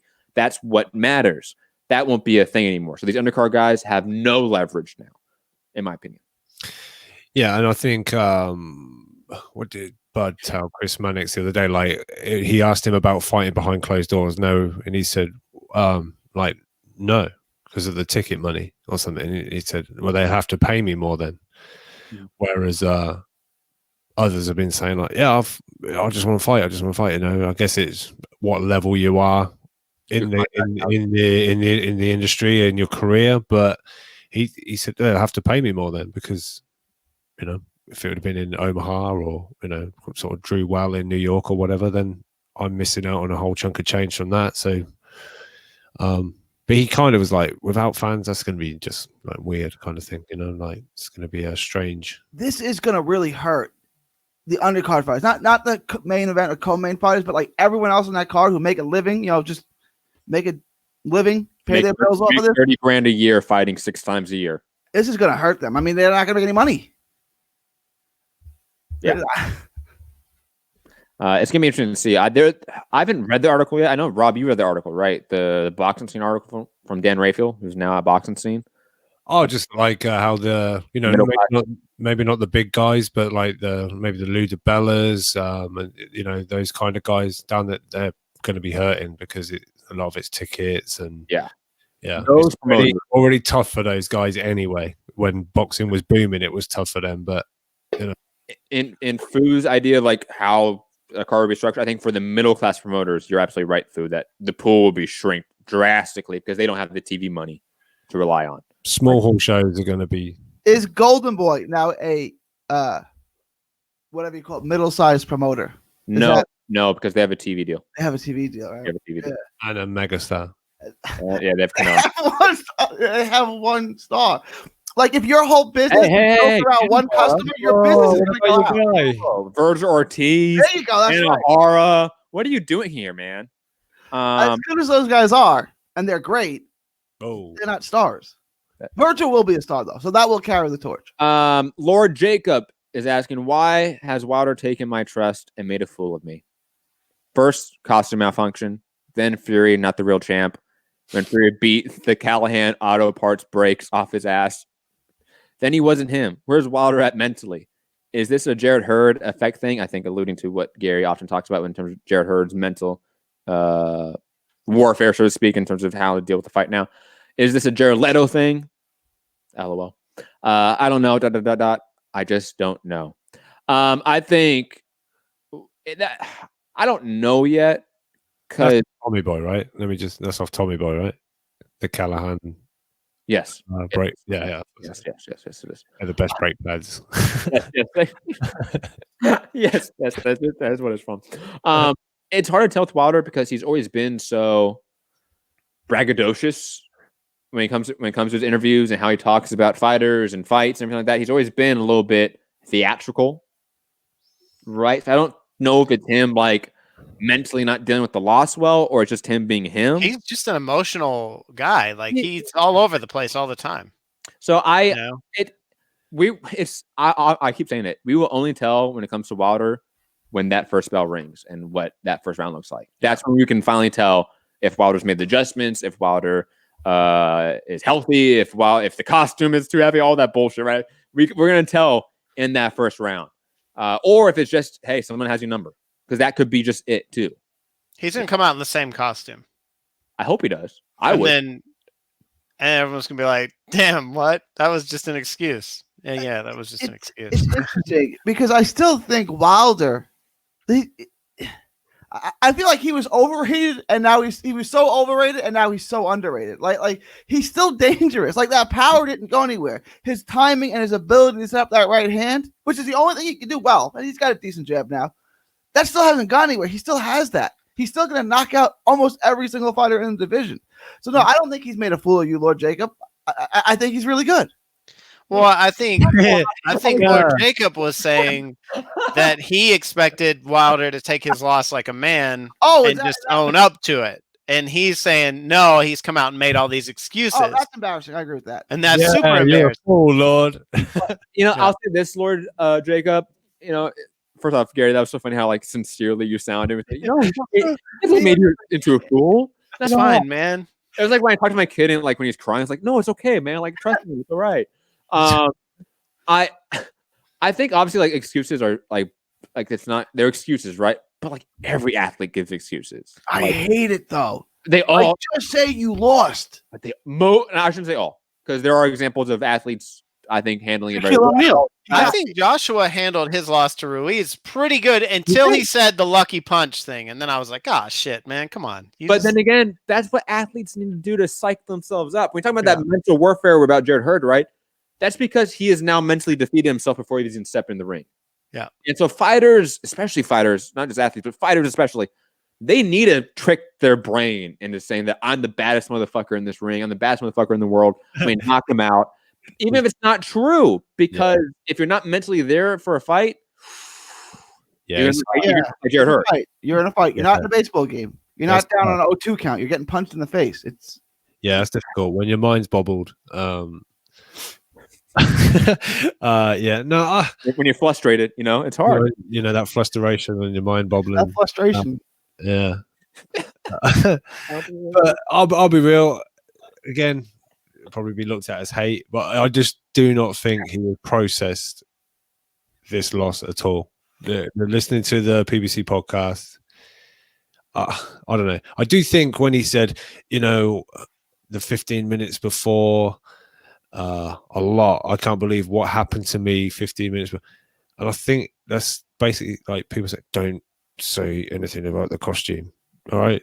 So it was like him wanting to say, and that costume was really fucking heavy, but he had to, there was a lot of things went on before, we walked out.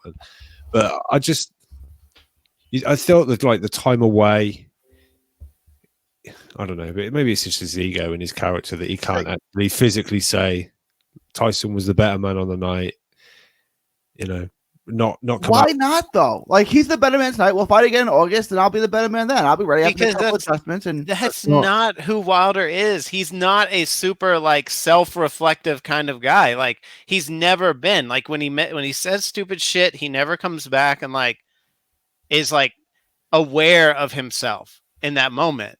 Like it's just who he is. Like it's always gonna be like something outside, some externality versus like what was happening inside of that ring with him, and just the fact that Fury was really good. I don't know that. I've interviewed Wilder, and he's been super reflective on society and big issues. So but I mean about boxing, about himself, But what we've all been saying is to say it's one thing to be self-reflective in private with your coaches, It's another thing to be out there in the media and say it. And some fighters cannot do that in the media, in the public. They cannot say that. No, they have to puff the chest out. They have to.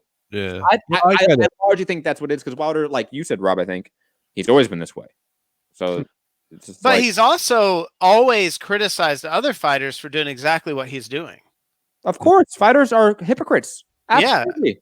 Yeah. All athletes are hypocrites. Yeah, of course. Yeah, but we're going to call him out for it. I just don't think it's a big deal. Because, like I said, you can do all this stuff. You can be hypocritical, but as long as you go back and train and you work your ass off and you adjust in camp, it doesn't fucking matter. But know that to yourself, right? It was like Danny Garcia's like, I know I beat Keith Thurman. No, you didn't. And if people in your camp are telling you beat Keith Thurman, you're going to lose to him again next time because you lost almost every round. So you can't have that mentality. Now, you might say that for PR purposes, but you need to understand he beat you, okay? And if you go out and do what you did, you're going to get beat again. But let's be honest. Matt's not going to say anything because he's a Wilder stan, right? Isn't he bigger AJ stan than he is? No. That's a PBC fanboy, but he tries to hide it very well. To be fucking honest, I'm a Joe Miller fanboy, and I'm just waiting for him to come back. Matt really tries to downplay his love of the PBC stuff. I think they do a very good job at creating. Don't forget the balls. Massage the balls at the same time. I think they do a very good job of creating a atmosphere of big fights. I think they do a pretty good job of running an organization. Of all your favorite fighters, you mean? No, because I have favorite fighters outside, like Inoue. I'm joking. But no. But I'll say this: in terms of heavyweights, I'm serious about this. I am a Joe Miller fanboy. He just has been suspended and hasn't been doing anything, and I hard to be a fanboy of a guy doing EPO. But he would have beat Joshua. He would have beat Joshua. Sure. Absolutely. Okay. You mean that Joshua that was in the ring that night? He could eat Wilder's right hand and overpower Usyk. I'm going to say that right now. Just throw that out there. It's going to be tough. He's 300 pounds, and if he can still throw 80 punches around, he's going to be a tough out for anyone. I'm just saying. I mean, if he's not juicing, let's see if he can still throw. Let's see. I agree. Let's see how he is without all those steroids. Right? It doesn't matter. He'll be wheezing and dragging his. But he's still going to be on him. He's just going to cover it up better, right, Matt? Absolutely. Come on. Okay, then we're all good. Get your timing right. And it's all good. If he joins up with Victor Conte in the snack system, would any of us be surprised? Oh no! I mean, you know that's coming. You know it's coming. I'm shocked it hasn't already. I'm assuming it only hasn't happened because they want more time to pass because of Victor Conte's pass and obviously Miller's passed. But I mean, come on, that's fucking perfect. What's going to happen is he's going to have one comeback fight. He's going to look mediocre. And he's like, I need to get with Victor Conte. Yes. I'm really shocked that Mikey didn't take more flack for his partnering up with Conte. And did you see Mikey? You tell him he didn't look like he was benefiting from any substances. I mean, physically he does. Yeah, I don't know that physically he looks 20 pounds bigger. Look, here's the thing. Yeah, but his cup size grew. You know why fans? I'm using fans specifically because I don't know if media is going to be under this umbrella of the criticism. The reason why fans don't point out that issue is because their favorite fighter also works with Snack. Snack works with so many fucking fighters that you forget who they work with. Yeah. Like if I go and rant about Snack and then talk about Kalen Plant and not mention it, it's rough, man. It's only a problem. It's rough when someone else is doing. When your favorite guy, exactly, is like I remember having all these arguments with Yankee fans when I went to school in New York. It's like, oh, Barry Bonds is steroid shit. How about Giambi when he was hitting all those home runs in 2003 to put the Yankees in the World Series? That must have really pissed you off, right? Oh, that's right. You didn't care at all. Okay. Hey, let's give Munoz a shout out. Aaron Munoz with the super chat. I'll get some air horns for you. And for media, well, media $2.50 each. By media doesn't criticize Victor Conte. I think that he obviously he's a gateway to fighters. He's an access point to fighters, to a lot of fighters. And he's a very rich and connected individual. Is he a felon? Did he ever sit in jail? I think he did, right? Yeah. He's like weed, a gateway drug. Dude, did you guys not check out my top 5 scandals in boxing history video? No, we did. Yeah. It's been a while.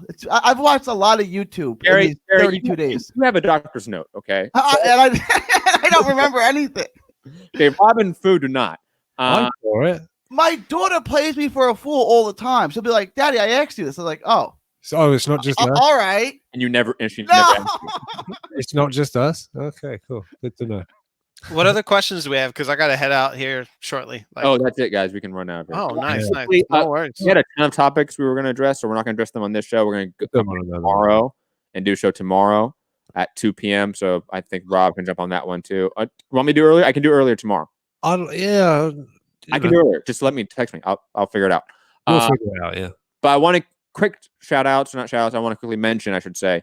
Where is it? Let me find it. Oh, the passing right here. The passing of retired referee Eddie Cotton. He passed away from COVID-19. He was 72 years old. Rest in peace to Eddie Cotton and all of his loved ones. And a little more positive news. I want to give a shout out to Omar Juarez for feeding over 1,000 community members in his hometown with a food drive. Fucking awesome to see that. And Jose Ramirez. Tim Tebow. Quickly, Jose Ramirez has also been assisting with agricultural workers in his area, as he's been known to do in the past. But right now, he's especially working with them right now, trying to make sure their daily lives are functioning and everything like that. But just want to shout out both Omar Juarez and Jose Ramirez for putting some good out there into the universe in this time in within our community as well. Guys, any other thoughts, questions? Omar Juarez is the next Tim Tebow. He's like the guy you want your daughter to date. Like the kid's like, he's so clean. Like there's nothing ever bad. Like he takes disabled people to like their prom and stuff. Like the kid's like. Gary, was he the one that we had that weird comment from that one person that said Omar Juarez, right? I'm not gonna repeat it. I don't think it's true, but that was wild. But anyways, digressing. Yes, I love Omar Juarez. He's a good guy and good fighter. Would you FaceTime him with his shirt off? No. This is weird. I don't put a shirt on. But here's like, I've interviewed tons of fighters without their shirts on. Gary, you're a libertarian telling me to put my shirt on. I'll do whatever the fuck I want, all right? Yeah. You should have put a shirt and pants on, by the way. What are you going to do? Lock them up? Put them in cages? Yeah, I'm going to ask violence you, on them? Lock me up? Like, as a personal favor, as a friend, maybe put a shirt on. Maybe put a shirt on. That's all. Maybe put me in jail. Put me in a cage for longer, though. For not wearing a shirt. I'd rather you just go ahead and put a shirt on. Just for me. Like a personal favor. But who's the victim with me not wearing a shirt? Yeah, everyone exactly. else in the screen. Wow. Yeah, I'm going to take your victim card, Gary. Yeah. I've done no violence against you. Anyway, Foo, usual time. Catch you later Yes, on sir. FaceTime, baby. Anyways, guys, hit the like button, share the show, all that fun stuff. Hope you guys enjoyed this show. It was a bunch of shenanigans throughout. Find me, Matt Hunter, MCR, on all social media platforms. Again, shout out to everyone that dropped a super chat. Really appreciate that. That's going towards equipment for the show. I'm trying to get better stuff here because this computer is still chugging along here. I don't know why. And the Apple Store's closed. Throw some more coal in it. Did I tell you guys about the time my PS4 turned off and I put ice on it to turn it back on? Yeah. Did that work? It did. It overheated, so I put ice on it. We completely took Liam's to pieces. That's Blew it interesting. all out. Got all the, and it's absolutely silent running right now. Still. Yeah. I put like ice in the bag. But anyways, digressing. What made you think you to do that? Like, I will talk about it off air. I like that Because it was hot, Gary. So I get it, but like water on might be bad for the system. And when water heats up, when ice heats up, it turns into water. I don't know if you knew that. You don't put just bare ice on the system. Yeah. That's what I was picturing in my head. That's what Threw I it out. A block of ice on the well, like a bunch of ice cubes, like that. That's like That's what I had pictured in my head. He ran Anyway. a cold bath and threw it in the tub. Anyways, guys, Foo has other jobs. He has a hard out we have to get to, guys. So find me, Mounter, MCR, all social media platforms. Foo. Foogatti, MCR, all platforms. Talk to you guys soon. Rob. Yeah, the one who's in a hurry was like, unmute. What the fuck? I try to help him out, man. No, UK Rob, MCR, Instagram and Twitter. Hit me up. Yeah. Catch you later. Gary. All on social media. 3D Boxing blog from Texas to the world. Thank you and God bless. Peace. Safe out.